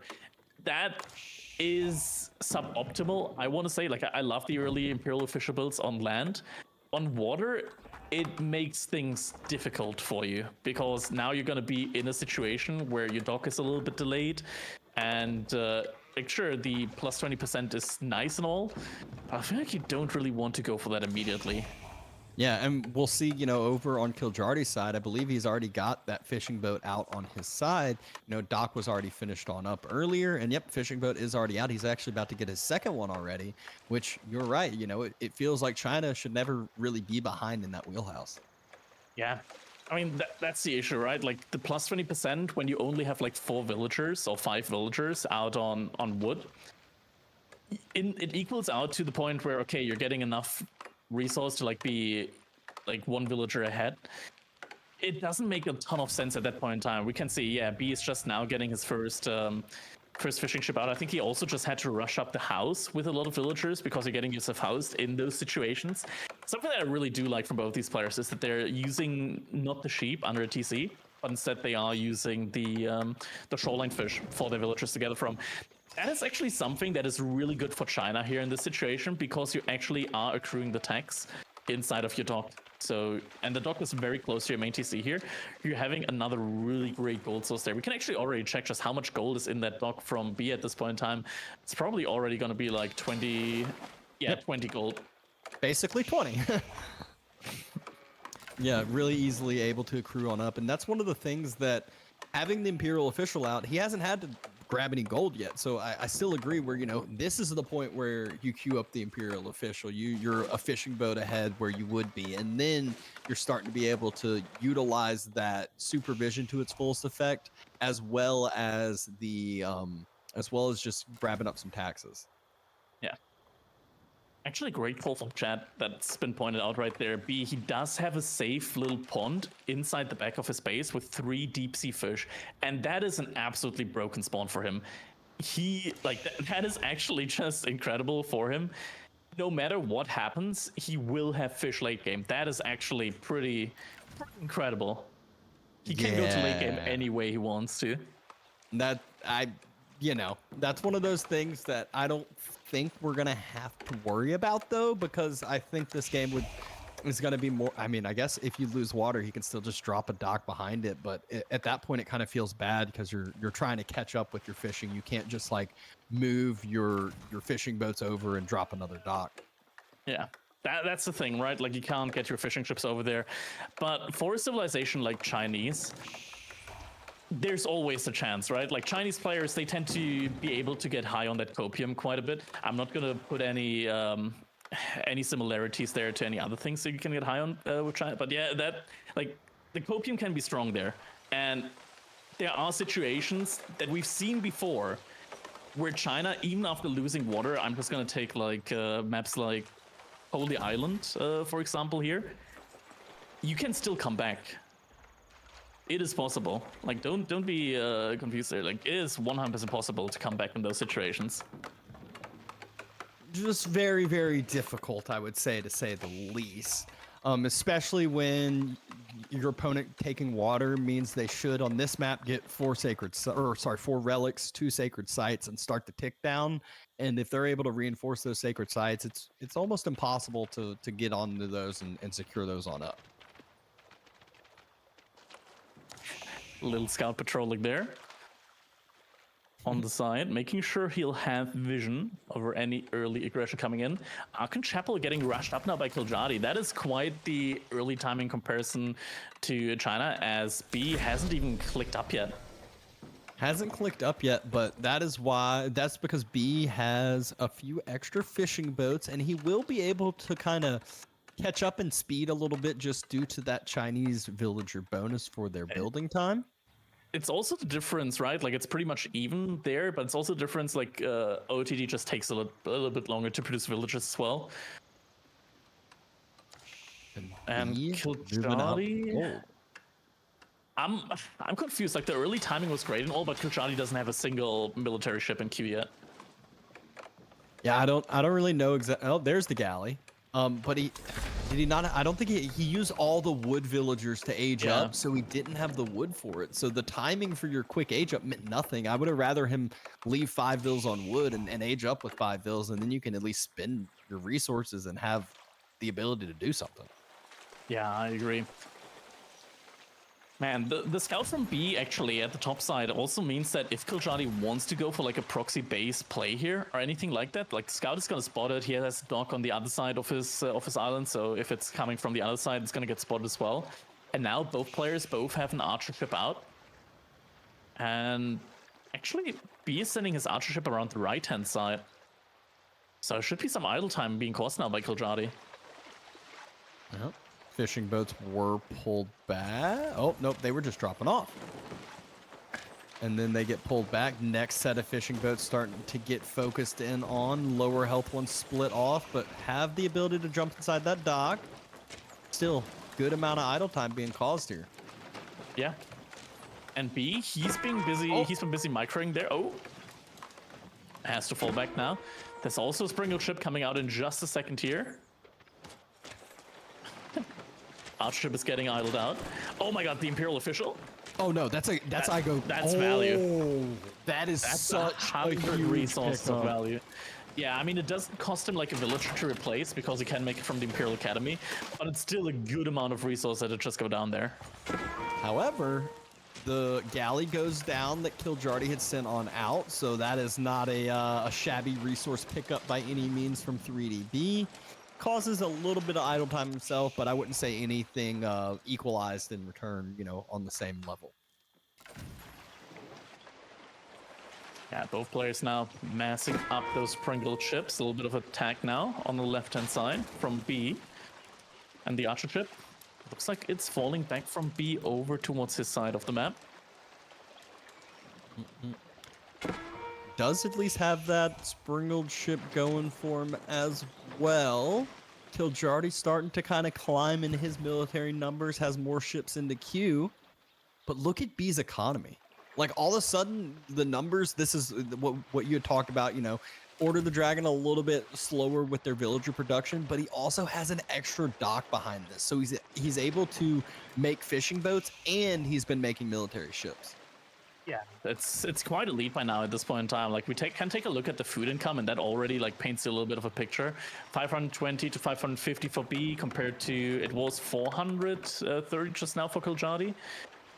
It's a little bit tough to predict based on the income income per minute there, just because ships, they do take a while to drop off again. Yeah, you can see right then B's income shot up to 800, 900 now, whereas Kiljardi's at 5. So that's really where, again, you can see the difference just based off of drop-off timing. But Kiljardi's starting to try to press forward, starting to deny the scout. Wait, what did that just shoot? Oh. Springle ship just shot like across half the map. Yeah, that's been in there for a while. You see that the most on Canal, I feel like. Oh, ship standing still. definitely want to heal up again. But yeah, Kiljardi's getting a good mass of sprinkle chips in right now. B's a little bit behind when it comes to the mass. I feel like all B's going to end up doing is he's just going to drop an extra dock, and then he's going to equalize the numbers so quick, and he's going to play this more defensively. And as I say that, he just pushes forward, because why not? Oh, this is dangerous, this Kiljardi. You can't fall back too far here. I'm wondering what his plan is. In theory, he has the numbers. Loses a fishing ship now for free. He does indeed have the numbers, but I feel like he's not going to have the numbers for long if he keeps playing it this way. Galley steps up, and Galley gets taken out immediately, too. Flying a little too close to the sun, as sprinkle chips are the front line for B. I mean, both players right now just trading out a little bit with the fishing ships. Demo plays itself in position. One demo from Kiljardi gets focused out. Kiljardi flanking one from B.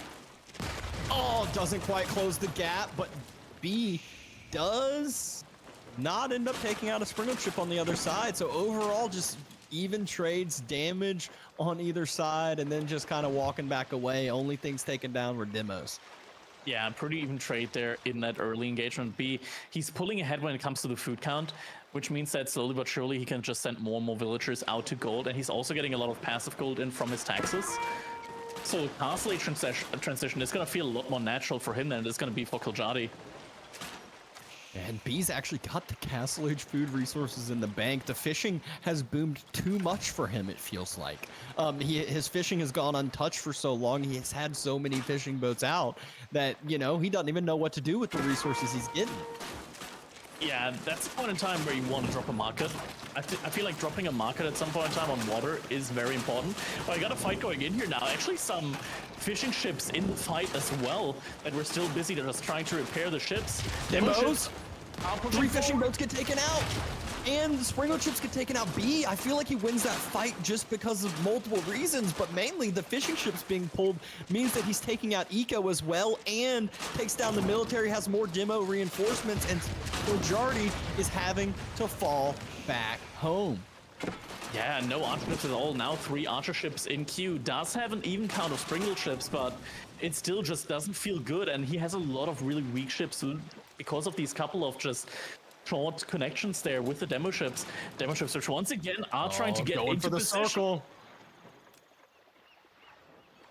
Looks like he spotted out though. Yeah, he did end up spotting it out. There's a galley. Well, actually, there's all 3 of those galleys that popped out. He's boxing himself in potentially. More demos from the right, so there's demos from the right and demos from the left. It's going to be really hard for the archer ships to focus on which ones to attack and kill. Kiljardi does a great job splitting it off, took down the original couple, and has his own demos now coming in, takes down a sprinkled ship. So really good fight for Kiljardi, but still just isn't going to be good enough. I don't believe B has too much eco and still has the numbers. Yeah, now, like, the numbers are just way in favor for B. 9 sprinkle ships compared to 6, 5 now. Also taking down some of the archer ships there, and now the demo ships coming in once again. Kiljardi has the gold, but he doesn't have the wood now for his own demo ships. We're also getting to the point in time where the Archon is no longer an influence of the initial wood line. Yeah, meanwhile, the IOs, and I say IOs because I'm assuming there's probably a second IO out grabbing up some taxes while the other ones, and there's probably 3 or 4 out actually. We got supervision. There was a lumber camp being supervised, one even being dropped off at, and a bunch of tax gold in. So this is really where China is super, super strong. You can see the eco difference. You can see just how well B has continued to play this game, continued to spread out his docks, and push further and further forward. Yeah, I mean, the wood lines at this point in time, like the supervision isn't there anymore, rather the inspiration. Sure, the workers are still gathering a little bit faster, 28% faster, quite a bit faster, but with the IOs, it kind of gets like nullified for the most part, which hurts quite a bit. 2 demo ships aren't getting spotted out. B, he's got a lot of food income as well right now, a lot of fishing ships, and they're all spread out. They're in a position where it's going to be tough for demo ships to take picks. In the meantime, Kiljardi, he's got all of them clumped up. So if there's like 2 demo ships coming in, are they getting spotted out this time? Oh, good spot out by that galley, and we're not quite able to close the gap, get where they needed to get to. But at the same time, on the other side, B spotted out the galleys and was able to make sure that his fishing doesn't get hurt, and he's pushing forward not only to the fishing, he's going to be on top of the docks from Kiljardi here in a little bit. Demos are pushing forward. Hard part here for B is, though, you got to watch all of these docks, be ready for any demos to pop out. Yeah, that's the main difficult part here right now. And he is going to have to falls back in 2 directions, though, and that's going to split up the army. And Imperial Palace, in the blink of an eye, it gets rushed up, and Castle Age has just come in. Doesn't quite have enough gold yet in order to queue his first upgrade, but should be coming in very, very soon. At the same time, Kiljardi, he now wants to push the aggression, but it's not in a situation where he actually wants to push now, because B, behind all of this, still has more Springle chips. Yeah, and once Armored Hull comes in, this is where the fight for B, he just turns around and goes, all right, great, let's take it, let's go. And he might even take it a little bit before, once he sees the numbers that Kiljardi has pushed forward with. Meanwhile, the numbers that he has already forward. Great job taking down the demos before getting his way. Kiljardi has to fall back here, but I think he's just, you know, it's too little too late, not going to be able to stabilize this. Springled ship's doing the best they can. Scout gets taken down, but that's the least of Kiljardi's worries. Yeah. And now at this point in time, 4 demos, but these have been spotted out way ahead of time. They went past the fishing ship, so all of this gets spotted out. All the demolition ships are getting killed here now. Do a little bit of damage, but there's no bonus damage against these galleys. And with that was like, just Kiljardi, like Castle Age worth of demos that he just killed. I felt like it was like 6 or 7 demos that just went down. he's got 1,200 wood. Wait, no, he just spent it. Okay, 4 more Spriggle chips in the queue now. But B already has them out. 14 out, more in the queue. And Armored Hull. Yeah, just looking real good for B. He's taking this fight. He's about to clean the rest of Kiljardi's mass on water, and Kiljardi knows it. B takes game number 3 in a little bit of a quicker, less chaotic fashion, as I would say he just kind of slowly snowballed, trickled his lead, and continued to build upon it until it was just too much for Kiljardi to do anything about. yeah. And this is the situation, like, this is what I talked about earlier. I feel like in this matchup, like, what you really want to be doing as OTT, because I've seen it work out for Recon once on Holy Island in a way that I was like, okay, this is probably the way to play it, is proxy aggression on land as well with OTT. That's where they can really make things happen, because your units take very little damage from arrow fire or from villagers as well. Like, you can really idle out a lot of economy. They have so much health in Feudal Age. You get a single unit out, you already have a lot of food income from water. If you really invest into it, probably more than you can really pump into ships. So at those points of time, it feels really, really natural to just invest a little bit of it on land and really disrupt your opponent's economy on there. Yep. But really, really fun series so far. And on game number 4, we finally get to see Kisan, picked on both series, but not played on the first one. Now we're getting to see it. And it's going to be Japan versus English. Japan versus English on a hybrid map. Japan, obviously, really, really strong when it comes to those hybrid maps, able to get a lot of these fishing ships out very quickly. English, though, I mean, they are one of those civilizations, right, that can deal with a lot of different situations, like when everything is chaotic, or in the situation on hybrid maps, they can always deal with those situations very, very effectively. Having a nice passive bonus there on water as well, paying 10% less for your ships overall, can accrue as well. It's not as great as only paying 45 wood per fishing ship, but it's going to manifest itself later on when it comes to the military ships on water. Yeah, and the biggest thing too, what English can do is a few longbows if they decide to go Council Hall, which, you know, I could see them just going King to keep that free aggression going. But even still, once you start massing up the longbow numbers, if they decide to do so, Kiljardi can just start sniping down a lot of this water, utilizing that range. You know, you can kind of push and pull the galleys out if galleys get produced or Springle chips get produced, and really just use your range to the fullest effect. Yeah, exactly. I mean, the longbows being able to just, because these ponds are relatively small, right? Like, being able to help with your longbows against the ships there can be quite effective as well.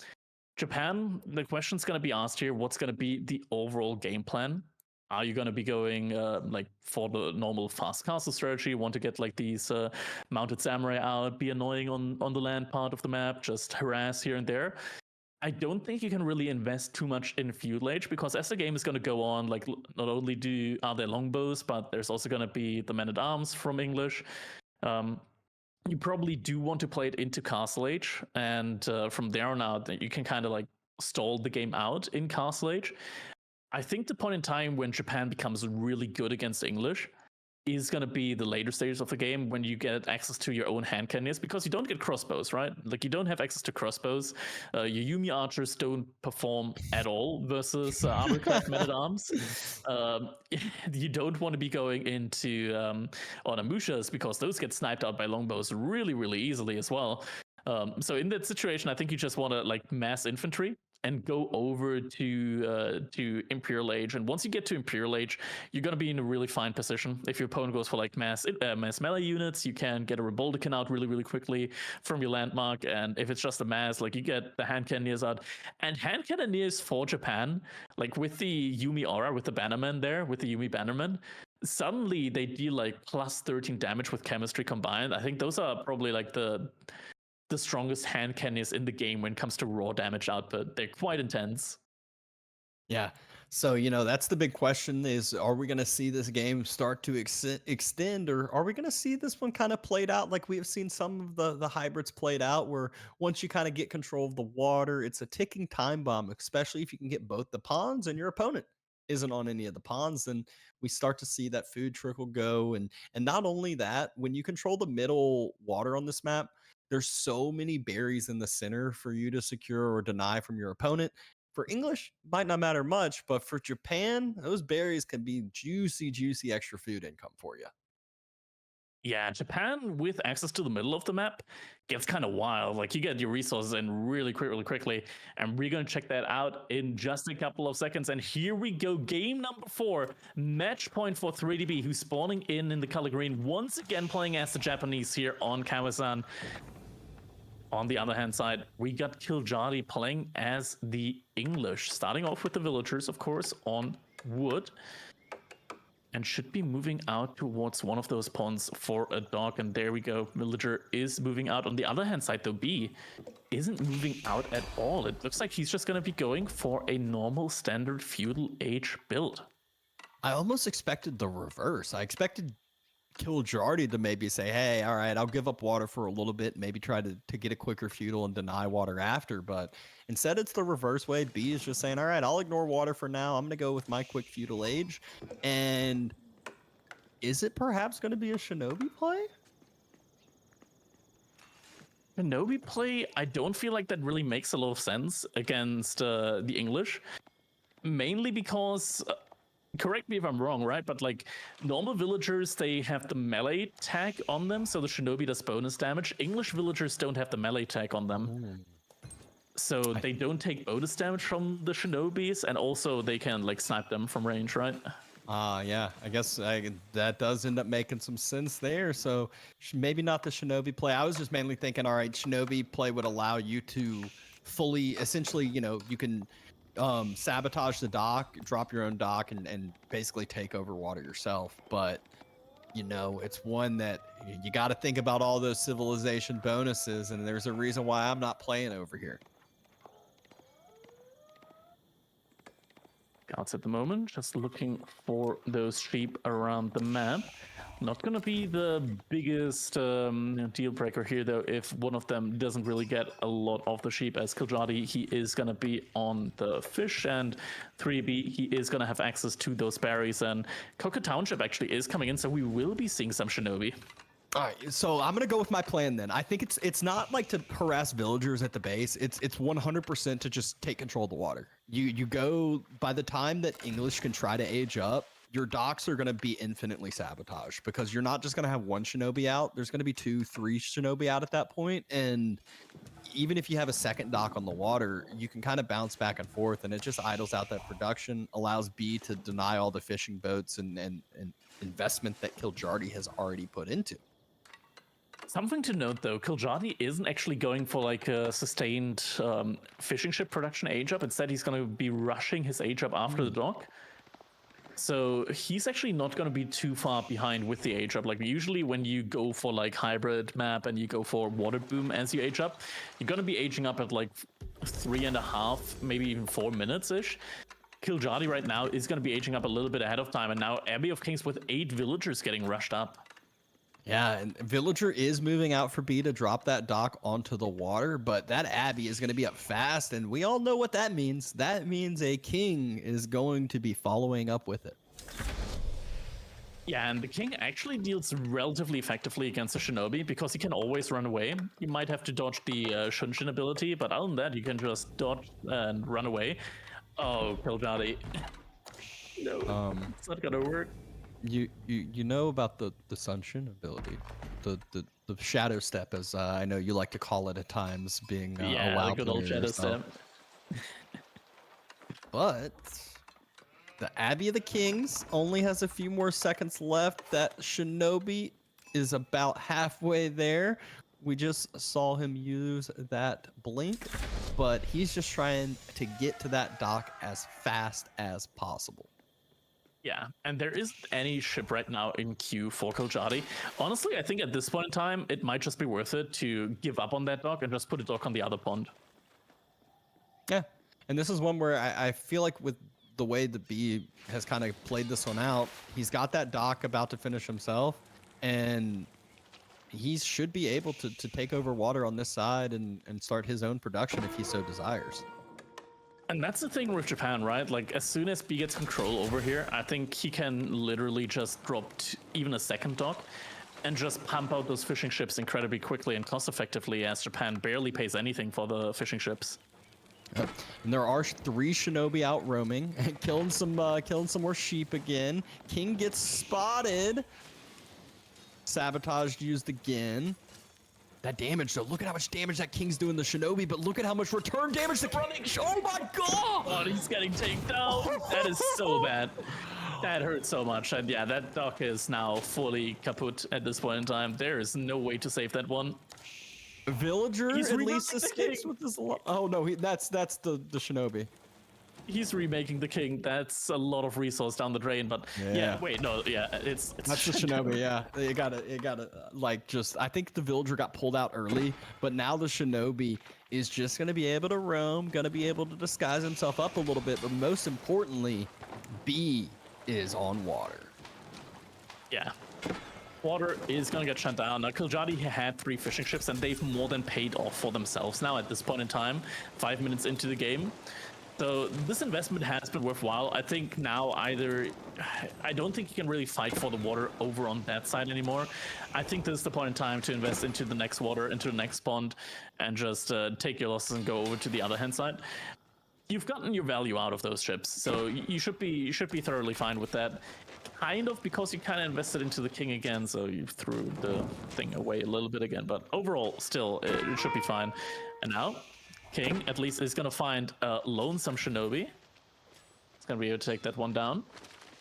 Man, those Shinobi do so much more damage to the king than I was expecting there. I mean, It's the bonus damage. Yeah, I feel like the king's so. Oh my no. no, that's such. Oh, hindsight is just. It's just so sad having God vision from us over here, and Shinobi. Did he just? He sabotaged one was being built. He killed it. Just the immediate full denial of the dock and gets a villager kill. Not only that, he's circling around the backside.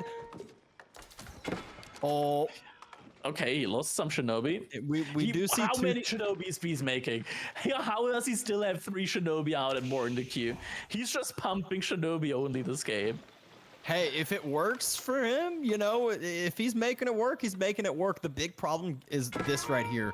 Once the longbow mass starts to build up, you'll just start to see shinobi just get taken out so quickly. Oof.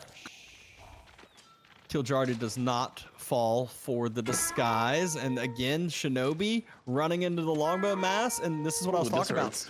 This hurts really bad. That's just the equivalent of that king going down, basically. Yeah, and this opens up a little bit of a comeback potential now for Kiljardi. Stable has been dropped though, but Kiljardi's already got Spearman out. The big benefit for B right now is that he has fishing boats working for him, not only on one pond, he's getting the dock on the second pond. So he's about to be on this kind of double fish boom. He just needs to extend this out for the next couple minutes, make sure his eco at home doesn't get hurt too bad. Yeah, that's gonna be the tough part though here for sure. Like the longbows, they can just kind of like sit there, maybe even sit on the other hand side of the wood line as well. And then if the scout and then the king runs in, they are gonna be completely shutting down the wood income. They're also sitting on the stables. In the front. Yeah, I was about to say they're sitting on the stable, so every time a horseman pops out, we're gonna see a volley or two get taken on that way, and you even see it. They're coming out at about 3/4 health, which not easy in the long term, especially as more and more longbows will continue to reinforce. Not only that, spears already in the mix for Kiljardi, and we know Kiljardi loves full-on feudal aggression. Yeah. He's investing a little bit more into water though. We're gonna be seeing a sprinkle chip coming out from one of his stocks. I'm not sure which one it is. Oh, okay. So this is now gonna become difficult, right? It's because gonna make he's gonna have to pay attention to his reinforcements.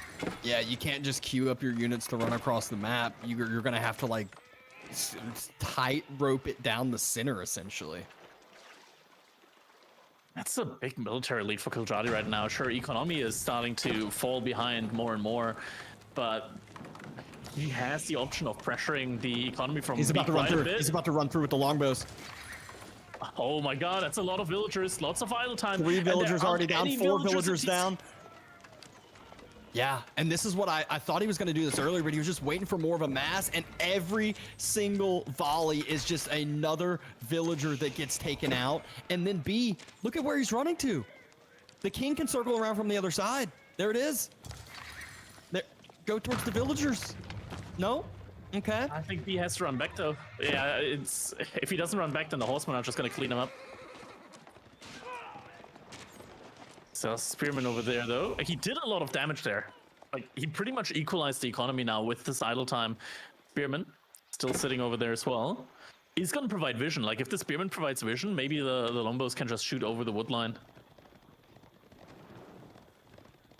Spearman, horseman running on over to clear up the spearman. Not what you want to do, but what you got to do sometimes.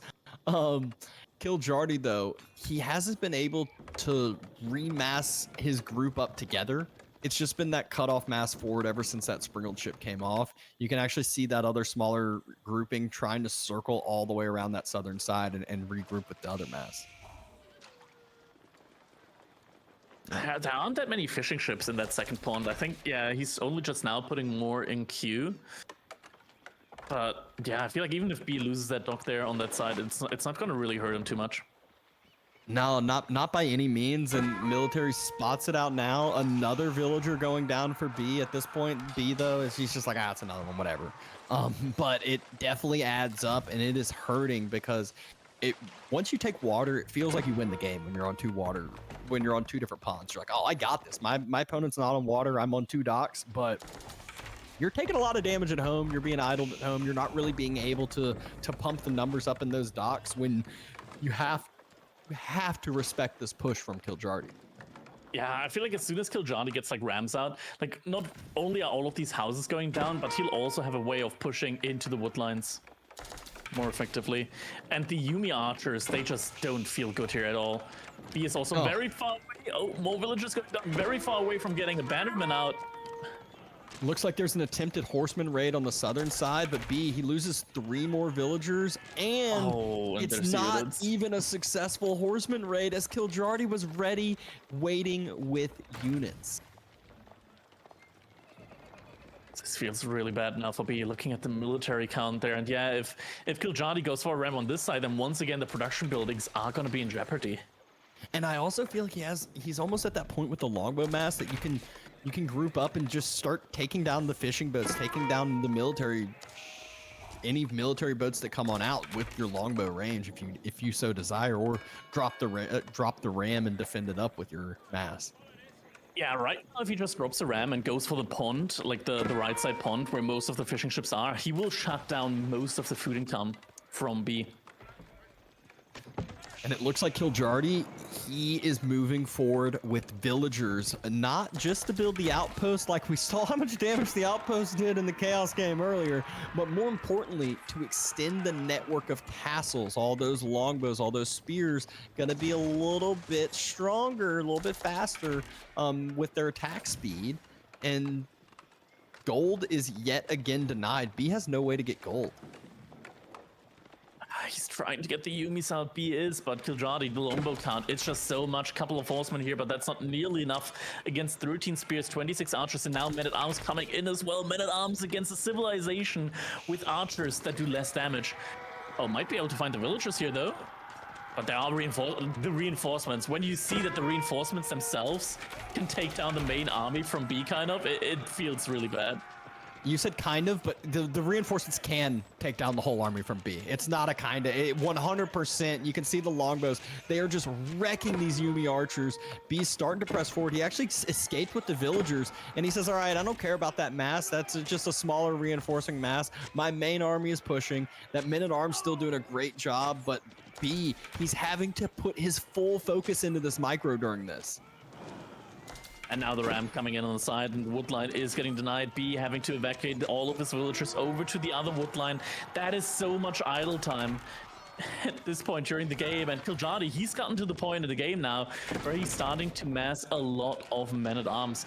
Doesn't actually have any farming economy yet. He's mostly on the deer. And that shouldn't last him for much longer. At least finally, wheelbarrows coming in.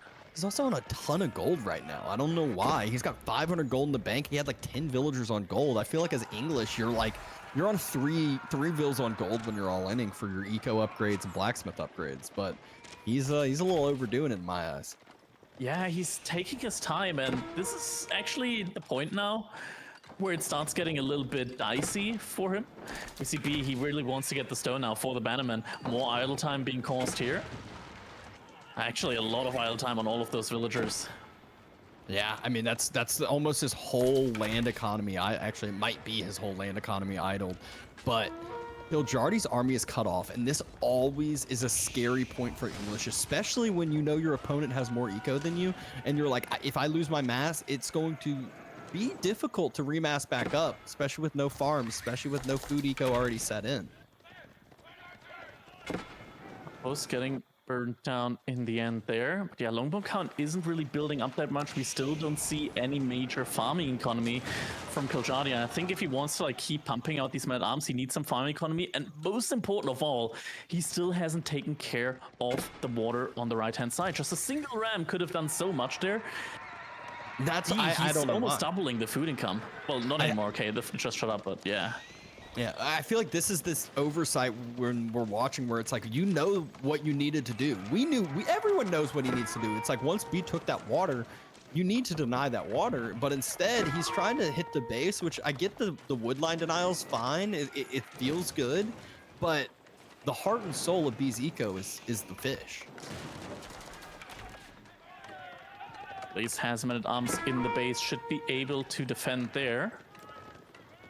I think but he's running straight for the deer, potentially. Yeah, I think Kiljardi was able to pick up a few more villager kills there again. And there's no wall on the backside. B never rebuilt the wall at his home. I guess now is a good time to go for a farm transition. Farming switch. Villagers. This is what I was scared of. Yep, no wall at home. And this is where B, he's that much idled off of the woodline again. And loses another 5-6 villagers. That's a lot of damage taken, and B, he's looking for villagers on the left-hand side, but they're all evacuated towards the right-hand side, so is going to be able to completely dodge the army there. I'll still say, though, B's numbers are starting to climb and starting to look better and better. So it's getting dicey for Kiljardi as the game goes on now. Yep. I mean, yes, those Yumi archers aren't the greatest, but they're still units. They're still numbers. They're population that's out on the field. But B is running out of locations to escape to. He didn't get much damage done with his push, and he took a little bit more damage.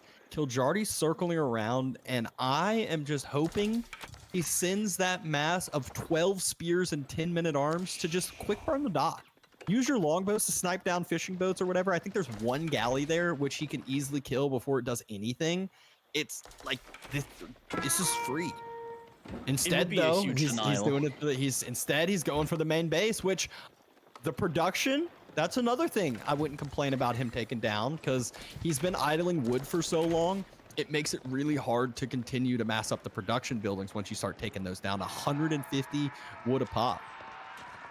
He has been off of gold for such a long time, still doesn't have the Yumi Bannerman out. And that's when it can get really, really tough. Without the Yumi Bannerman, these men-at-arms, they only take a single damage with every single hit. Oh, Kiljardi, he's gonna dive to TC, isn't he? I think that's what it looks like he was going to do. Yep, dive in TC. His home's getting dove as well, though. No reactions yet as far as the villagers. Villagers are just grabbing wood. He says, keep on out there. At least he's trading efficiently with his military. But oh my, military numbers and eco numbers are hurting bad for Kiljardi. Meanwhile, B, he reacted on the other side. He pulled his villagers back around. He rebuilt that back wall. He's building, oh my god. He's building ramps next to the TC.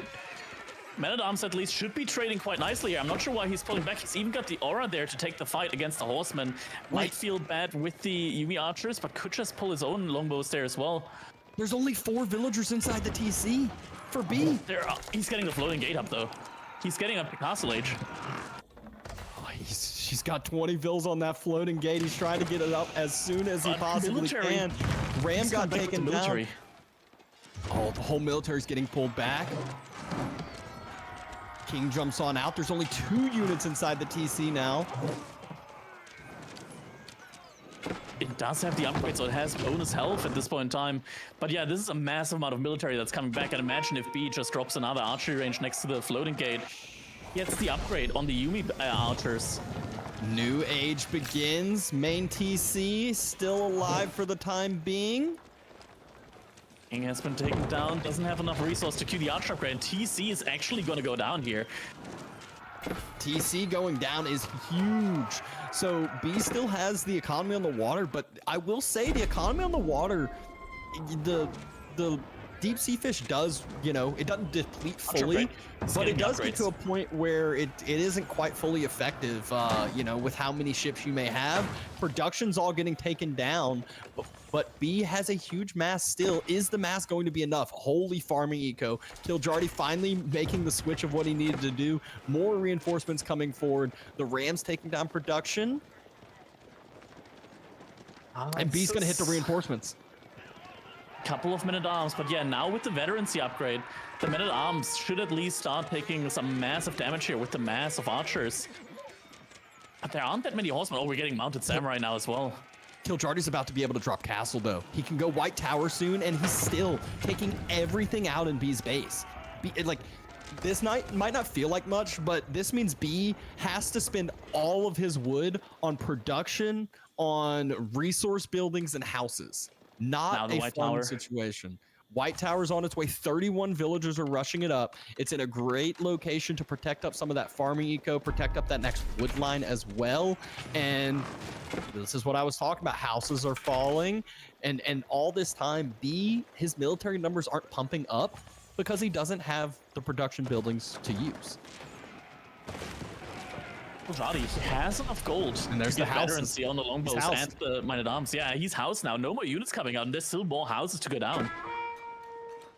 Oh, he has to be careful in the space, though. Villagers need to run away the other side. Yumis are running towards them. Oh, and the gold on the east side that B was on got found out. Kiljardi, he's on that gold, and it wasn't just one spear. There were a few more longbows that pushed on forward. The Yumi archers are diving the TC as well as the White Tower, but this is just units that are falling for B, and he doesn't have economy that's climbing now. He's probably not making more fishing boats. Not really any reason to with the limited number of deep sea fish.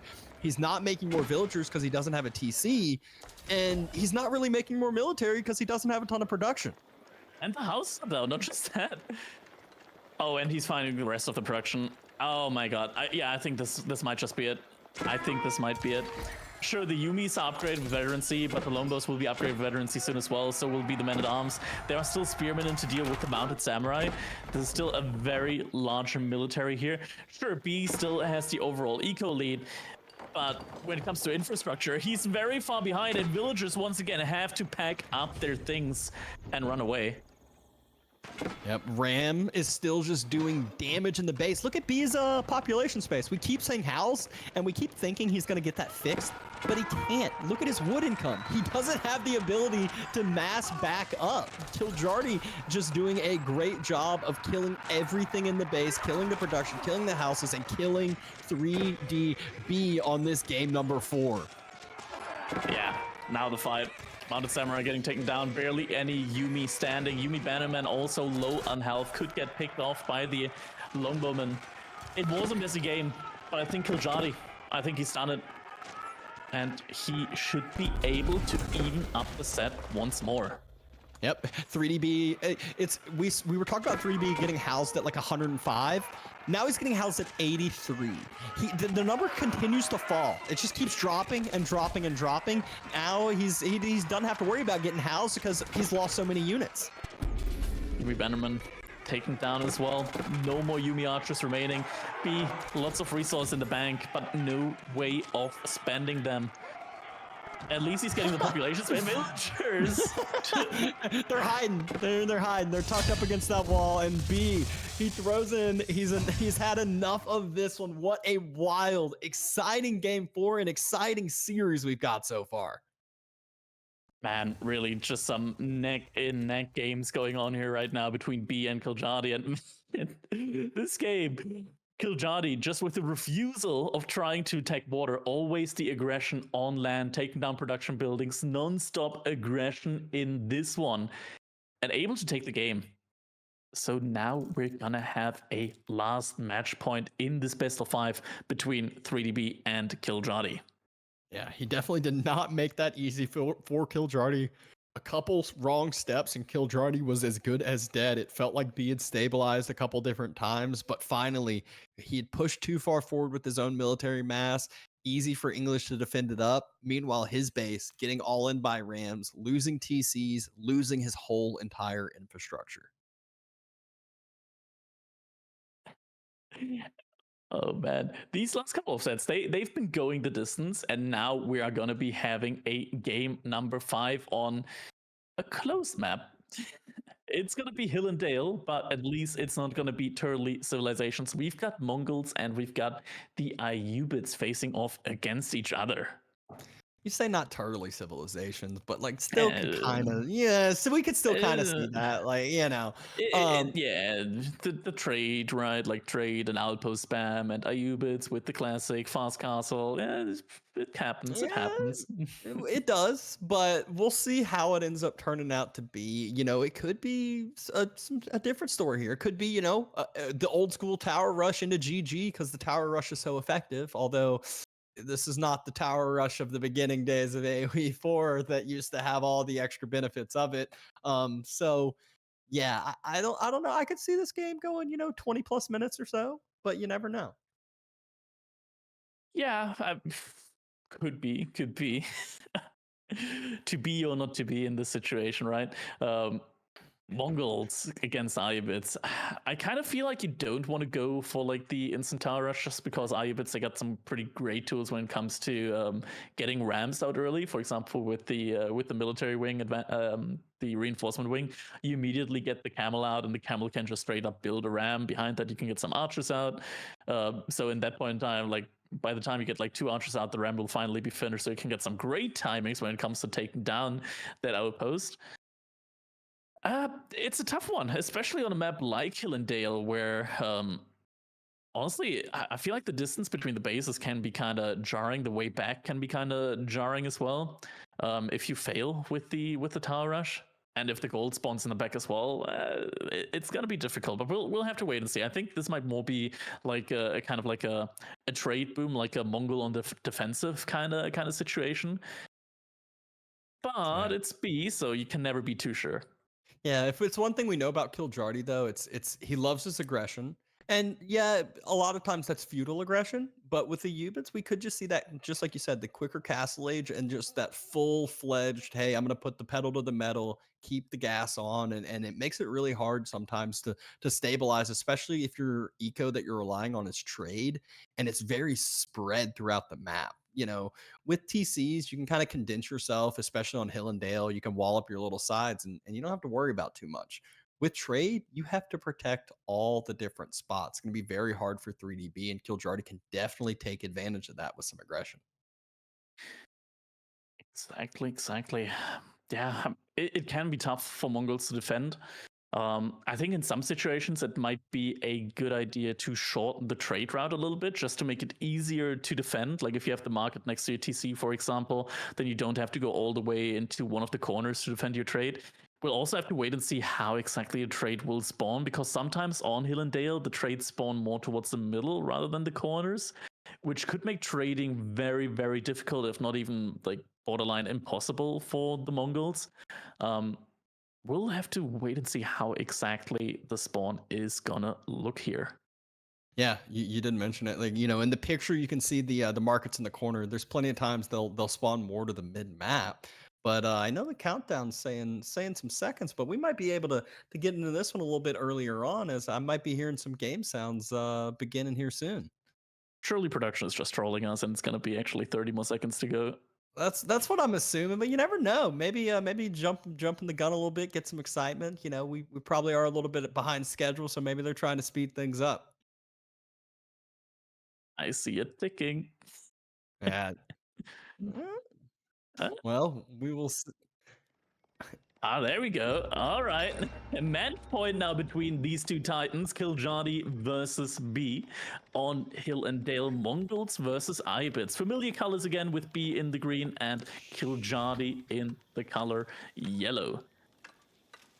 And looking at the spawns, it is indeed that back gold, but B, he's got a nice little TC drop next to some deer, so some very nice spot for him, as he can get on some juicy old food economy next to the TC that isn't just some measly sheep. And it is that Dark Age barracks. We see Vodka highlighting the spot that he would put the outpost, which not only denies the gold, but also puts a den into those berries. Yeah, being able to deny both the gold and the berries can feel pretty great here. Thing is, though, Kiljardi also has deer on the opposite side, so if one side gets denied, he can go on the other side, get the deer in, maybe even lure those in with the scouts, with the scout in between. Could be an option here for him. I wonder how much he can really do with the spearman aggression early on here, or if he's even going for it. Might just drop it and not make any. But no, there are gonna be spearmen coming out soon. Yep, going ahead, getting some double production. And guess what? Kiljardi, he already knows that there is a barracks in play. He circles around with his own scouts, spots out the Uvu, has a good amount of sheep behind it. Nice scouting. Definitely will know what's going on in this game. Both players' sheep looking pretty even here at this point in time. I think the Khan also had a similar amount of sheep following him. And the next with the deer, should be fine when it comes to food for both players. Yeah, there's going to be 2 more sheep, so now it's going to be on 6. And now we'll see where that villager will start building that outpost. He is leading the way first, not even waiting for the spears. B wants to get this outline, get this outpost started as soon as possible. B's also not over-investing into the spearman at this point in time, right? Like, he's waiting for the next 80 stone to come in order to double produce spearman again. Doesn't want to just single produce these spears. There it is, outpost coming in. Oh my god, perfect. Perfect. Picture pixel perfect. Spearmen are going to show themselves though. And villagers, they knew that something's going on, but the spearmen are there. Really good reaction. Age up is going to be the military wing, so will likely, yeah, it's going to be the advancement wing there. Good job to delete the mining camp before any of the raid bonus goes on over. Spears don't want to fly too close to the sun. Don't want to take any damage from that town center, as they basically would go down to about half health. Villagers pull back off of the berries. Good proactive pull by Kiljardi, and a great job just overall from Kiljardi, not overreacting to this tower rush. Waited until he didn't pull off early. Waited until a good time that he gathered up a good amount of the food, and now he's like, all right, now it's time to break out of the tower rush, get the game plan going, probably just get a ram right out from that Desert Raider. not giving over the raiding bounty there with the mining camp is actually incredibly huge, because right now B could have already went up to the next age if he had gotten that bounty in. So it's like a 10-12 seconds ish delay on the age jump just by denying that that bounty. Yep. Silver Tree, though, is starting to be built. It is the corner markets. It's not the weird mid markets. So it's going to be a nice trade boom that B can start going for himself. But we talked about it. Kiljardi, he has the tools in his belt to be able to counteract the trade pretty well. He's got, you know, good raiding units. He's got good mobility that can really spread out. Desert Raiders, pretty solid at kind of taking out everything. Yeah, unlike the Camel Archer, they don't do any bonus damage towards the Spearman, but they still are able to kite away and play like a little bit of a ranged harassment game there. Kiljardi immediately dropping 2 production buildings here, and interestingly enough, he's not immediately dropping the ram with the Desert Raider. Instead, what he's doing is he's forcing his opponent back into space, so the Spearman, they actually want to go out and step into the outpost there. Isn't going to be able to do so. Actually, oh my god. Oh, Raider's dead. Almost, but the Khan can actually pick that. Oh, speaking of, it's a 0 health. There it is. There are fractions in this game. They don't show it, but there are fractions. And what?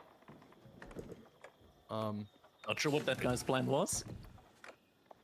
And Kiljardi right now against an only Spearman army is making Horsemen and more Desert Raiders. I guess, you know, just lean into your mobility. First outpost down He wants for a B, night trade.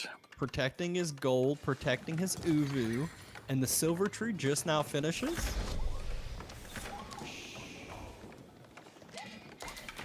Khan also spreading out the deer a little bit. Spearman being active. Yeah, Desert Raider is going to be able to force these Spearmen away. You can already tell one of them very low health now. Oh, bonus movement. The attack animation gets cancelled by the upgrade on the Spearman. Oh no. That's such a feels bad. Yeah. You use the movement speed error on them, and then the moment they hit, they get upgrade on the animation consoles. That's some animation cancel that you don't like.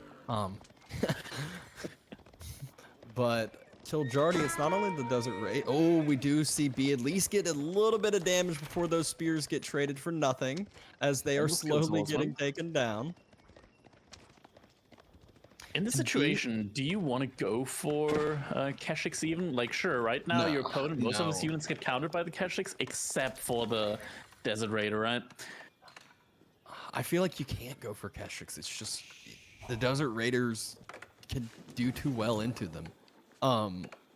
So I mean, B, he's always been a Horseman player. I talked about it, I think it was in game number 1, where he's one of those players that he makes the Horseman pathing and the kind of odd, you know, the odd pathing and the clunkiness, he makes it go away at times, it seems. He's like, all of a sudden he's kind of figured it out. Traders are waiting for the reposition of the market. Looks like it's going to go all the way in the corner, but the scout is already waiting there, ready to block. That's going to do a lot of damage to the economy right when the trade gets delayed by a long time. And Kiljardi is actually moving out to the middle of the map with his villagers, puts an outpost down there as well, and he's still going to be fine when it comes to his cast stage transition timing.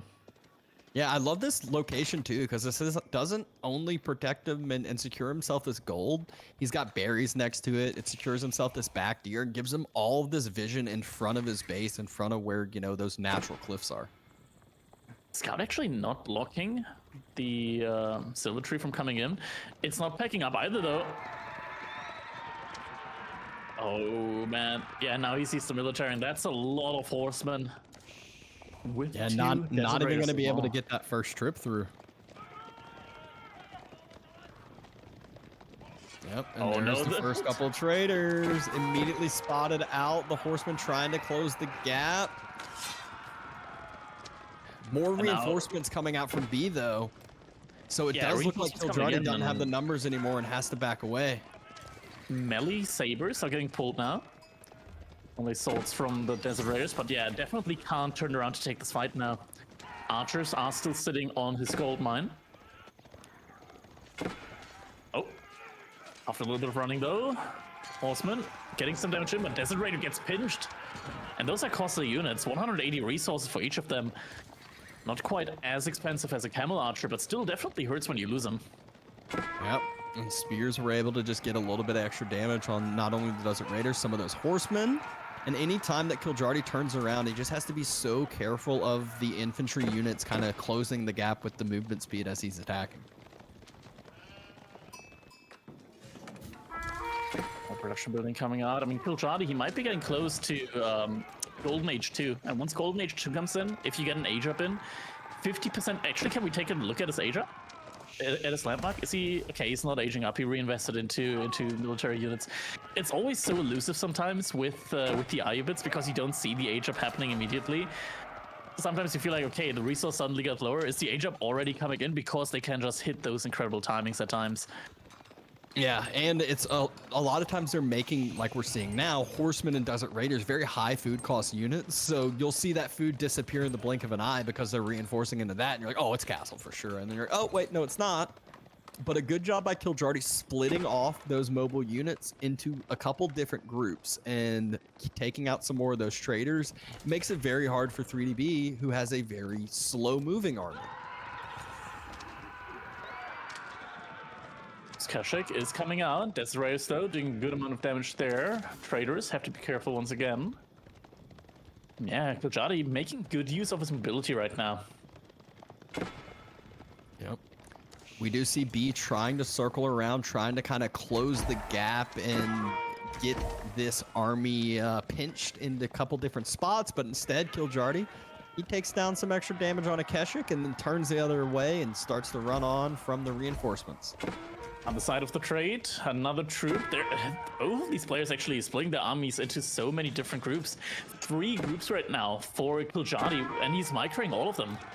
Yeah, really, really good play by Kiljardi. You can just tell it. I mean, maybe it's the first couple games that, you know, he is in form this game. He is on top of things, not APM capped by any means.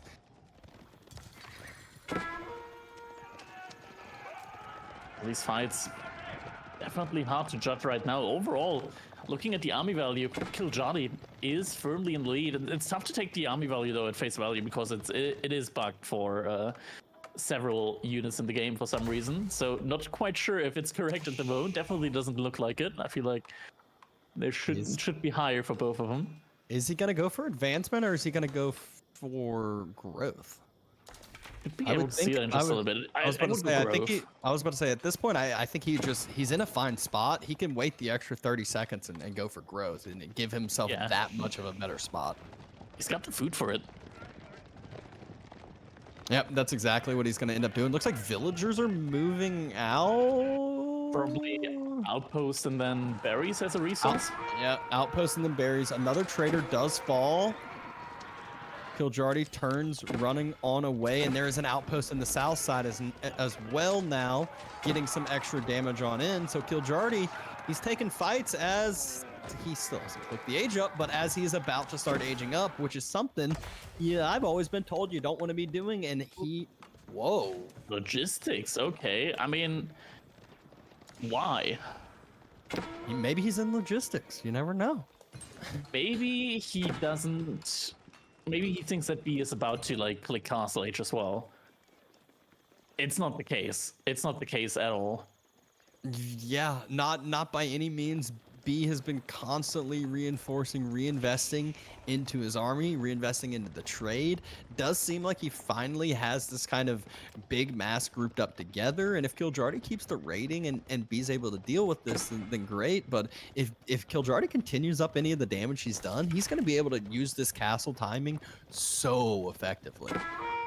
Yeah, once again, units coming in from the sides. At least this time, there are actually enough spearmen here to completely deal with this. Yeah, Kiljardi's gonna have to run away from that side at the same time. He's hitting the other side of the trade once again. He's actually killed so many workers and traders so far in this game. Look at that. There's 3 bodies over there from villagers that he's just been taken down. Yeah, 3 villagers and 2 more traders, so 5 more economic kills from that horseman mass, and the con goes down. That's just GG's. GG's in the chat. Yeah, I think, Kiljardi might be actually just taking the set. Spearman is catching a couple of units, but Kiljardi just using the mobility here of the horseman. so well. Not even investing that much. Like the archers are actually just okay. Caster's curse. Oh man, that's the sad one as he just throws the rest of those horsemen away. He had done so much damage with that, but look at the resources in the bank. We know Castle's about to finish, and he is diving the wood line, causing an absolute full idle of almost the whole entire villager economy. Logistics finishes. There's Castle He knew about that. He knew about it because he still has the outpost there, so he had vision over the House of Wisdom. But yeah, now triple dervishes coming out immediately. So it's going to be able to pick up the relics very quickly now. And in the blink of an eye, those are so fast. And then those dervishes, they get quite a bit into fights as well. Good. I believe the AOE healing, and then just the mobility you're able to utilize. Yeah, just the healing overall, like in fights as well, being able to activate the AoE healing. We've already seen AoE healing. It's insane. Nope. Those relics, you said it, they're getting picked up so fast. He has already got all 3 of the initial ones on the way back. The next 2 are going to be a little bit more difficult. One in front of the sacred site I don't think would be too hard to get, but the one in the midst of the trade next to the deer, it might be a little bit difficult to grab. So far, still looking good. Yeah, I mean, this relic here might be hard, but it's still gonna be like 4 relics. He's taking sacred sites as well. Sacred sites giving even more gold than the relics. We got a little Wololo there as well. So Kashik. Oh no, it's getting converted as well. Oh my god, there's so many things right now just turning out for the worst for B. Golden Age 2 has come in, so the archer upgrade is already through now. Veterans, the archers is in. Pierce armor coming as well. Hasn't been having that for quite a while, but yeah, I mean, now with the veterancy on there, it's just not really a fight that he can take when it comes to quality. Still, actually, raid at the same time, kills a couple of villagers, still has a good mass overall. This is mostly Desert Raiders. There are 2 Lancers, though, that do a lot of damage. The spears are all dead, though. Kiljardi did a great job sniping out all the spears. There's nothing left to deal with the cavalry now as B. He was moving forward with his own mobile units. He's looking to do some raiding. Actually, looks like he's trying to just head back home because he needs them in his base or else his whole trade goes down. Doesn't have +2 damage, though, so the Kashik is at least able to soak up quite a bit of damage. Able to get some return damage in as well. And B, I mean, he's not too far away from his own age up, but it's definitely hurts. There was a lot of damage out there. Yeah, I mean, this is just, again, so much craziness going on between these 2 players. So many just split army groups. We've basically seen 3 different army groups the majority of this game. Villagers running out on those berries next to the outpost. So Kiljardi, he needs to move out for some different food. Doesn't have any safe and secured as of right now, though, for himself. Spearman, okay, the archers are low on health, so might actually be able to pick those up now. But yeah, it's definitely annoying there. Definitely, he's gonna have to just react so much to these little raids ongoing now. Kurultai now going up. But the issue with the Kurultai in these situations is where are you even gonna drop it? The aggression is coming in on so many different sides at all times. It feels like you don't even really have that one spot where you wanna have it positioned.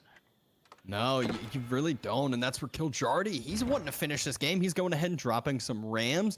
B's Kurultai is finishing now, and he will have that, I believe it's on, yeah, right next to the TC, so he will have that in the position point that Kiljardi's probably going to be stepping on up and pressuring for the end.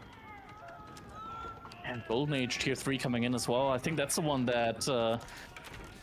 I don't think it was the one that increases, like, speeds up production, but maybe makes the siege cheaper. Man, there are so many golden wings for Alibits. It's kind of insane how many different ones there are as well. Fight going on now. Kurultai unpacking. So Archer's getting like the feudal age plus treatment right now. Yeah, it just doesn't really look like it's enough. Spears trying to circle back around, but the spears are on the archers and the archers are on the camels. That's not what you want. Spears finally closing the gap. By the time they do, there was only one left. Some reinforcing crossbows trying to come help on out, but Kiljardi, he's got the numbers. He's got a ram here, and there's villagers from B that have to run away, so causing idle time can walk right in and probably start denying trade and more economy. Lots of income right now, idled out behind this. Looks like Kiljardi was actually able to get the 5th relic in now as well, behind 2 sacred sites. Definitely has the option to go for the 3rd sacred site, and yeah, there it is, 3rd sacred site captured now as well. Not enough military right now here for B. He's trying to get crossbows out, but there's just so many archers now. Villagers pulling the ships, trying to get the camel lancer down, but so many units just went down there. And Kiljardi still has so many archers in queue as well. It's just not stopping. The military mass Look at the yellow line. If the yellow line is just trickling across the map, so many units. And B, during all of this, he's idled out. He's losing more and more villagers. He's trickling in his own military units, but not grouping up and losing them and falling. More traders are falling. So unbelievable job by Kiljardi right now just to keep up the aggression, keep up the pressure, and utilize this timing. Archers getting maximum value as they're going down. Finally are getting cleaned up though. But at the same time, Kiljardi just focused on the other side. Ram still harassing the infrastructure at the front side. Gur's been taken down. Has a lot of resource in the bank as well. So Kiljardi, in theory, he could just start dropping in some siege now as well, which he just can on the eye bit on the field. Yeah, and a little bit ago, B was up 10, 15, 20 economies units, but obviously there was a lot idled and struggling. Well, now Kiljardi's up in the economy, and he has all the passive relics, the passive gold from the sacred sites, and he dropped a 2nd TC. This is going to be one of these that a couple minutes go by, and there is no, oh, B stabilized, and oh, at least he has trade going for him. He might stabilize, and he's still going to be falling behind. Oh man, yeah. Kiljardi's just doing such a great job as well, with like always varying the points of aggression. He's on the right side, then he's on the left side, while also still keeping a relatively even overall military mass. B, for the most part, I feel like he's somewhat stabilized now, but it doesn't really feel that stable when you consider that, as you mentioned, Kiljardi, he is now on that 2 TC. He does have all the relics, and yeah, I mean, while B is stable, the scaling is definitely in Kiljardi's favor at this point in time. Wow, this game has been a crazy 5th one, but it is not over yet. We still got a lot of time ahead of us. Eco numbers look even, the military numbers look even, but we know this is all favoring Kiljardi just a little bit in our eyes. Curl tie looks like it's moving forward. B might try to just all in that secondary TC location spot with the curl tie. Oh, that is what he's doing. He is going for the siege on it. Kiljardi has a lot of crossbows, but now the siege is in there as well. There's the mangonel out. And B's gonna once again have to run back on. He's gonna take the fight. Nope, runs away again. But the curl tie, you can just body block the curl tie now. Yeah, he's gonna lose the landmark. Kiljardi doing exactly what he needs to do. That mangonel moving up behind it. B does not have anything at all to deal with the mangonel. I mean, this is just like easy pickings now. Mangonel's going to start taking down the curl tie, but Kiljardi just needs to move forward and go for the heart, go for the throat here. Oh man, this was all without the like. B is now going for the upgrade, for the veterancy upgrade on archers, when he has 0 archers out on the field.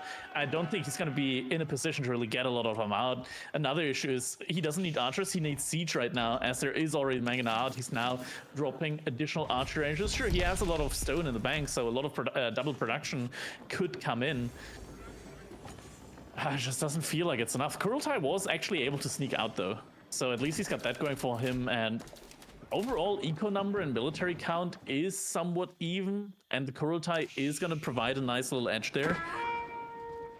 The siege kind of makes me doubt, and the army composition overall, that B really has a chance in this one now.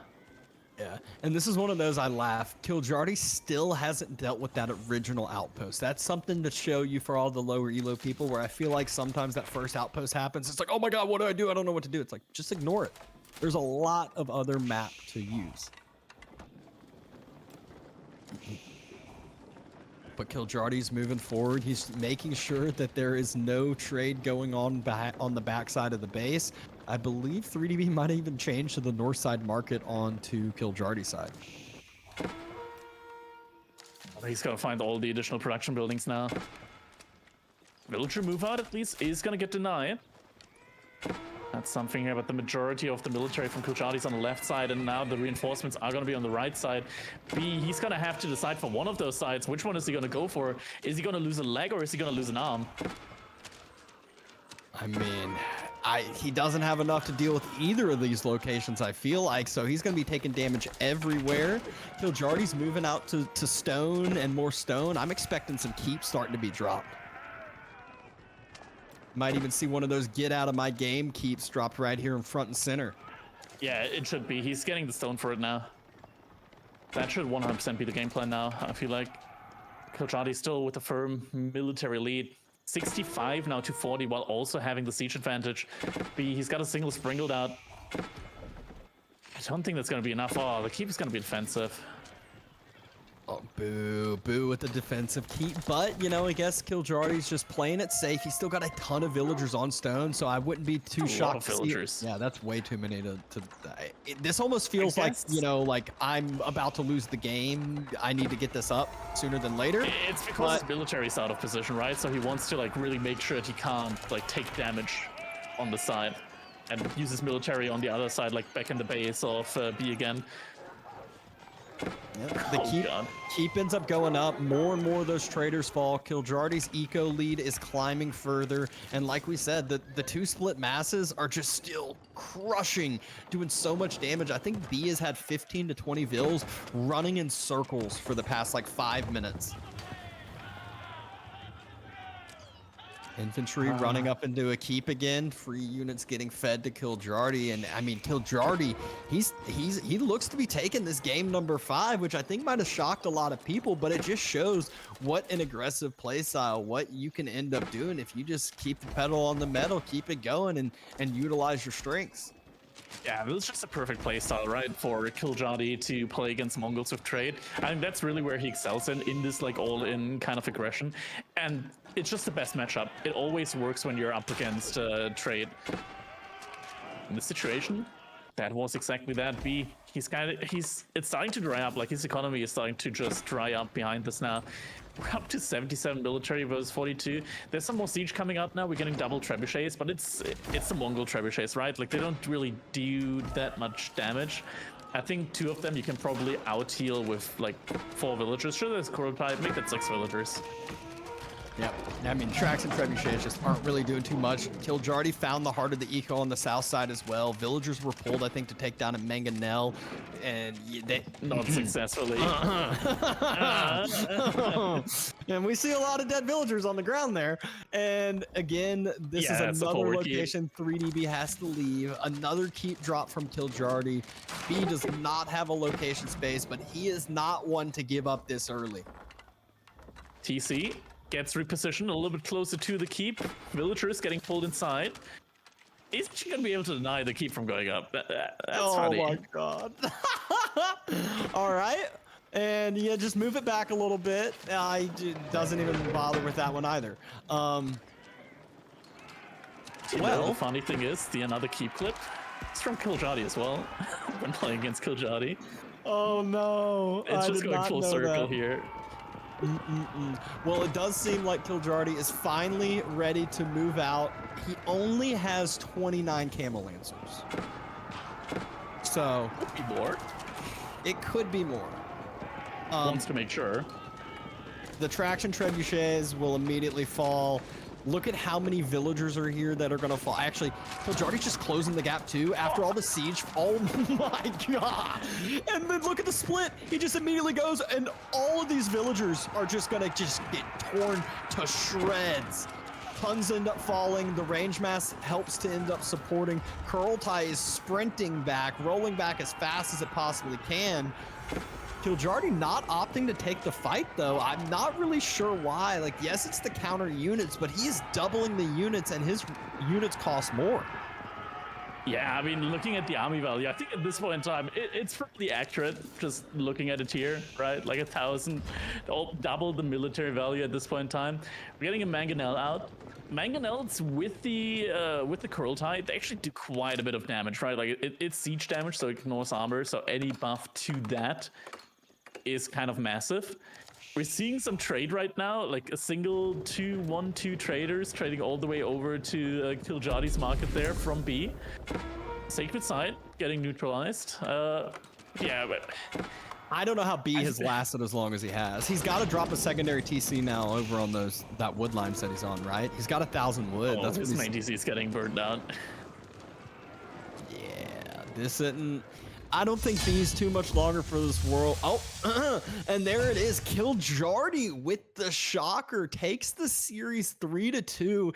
And I mean, I thought the first series we casted today was good. And then all of a sudden we had this one to follow it up with and just exceeded all expectations here. And what a day we've been having. Yeah, I mean, these sets been absolutely like back and forth, really, really long sets here in between all of these. How long has this been now? For 2 best of 5, we've been here for like 5 hours now. They've been going the distance, to say the least. Yeah, I mean, that is for sure. We are at 5. I want to say usually our full days are usually like 6 to 6.5, sometimes 7 hours when they run a little long.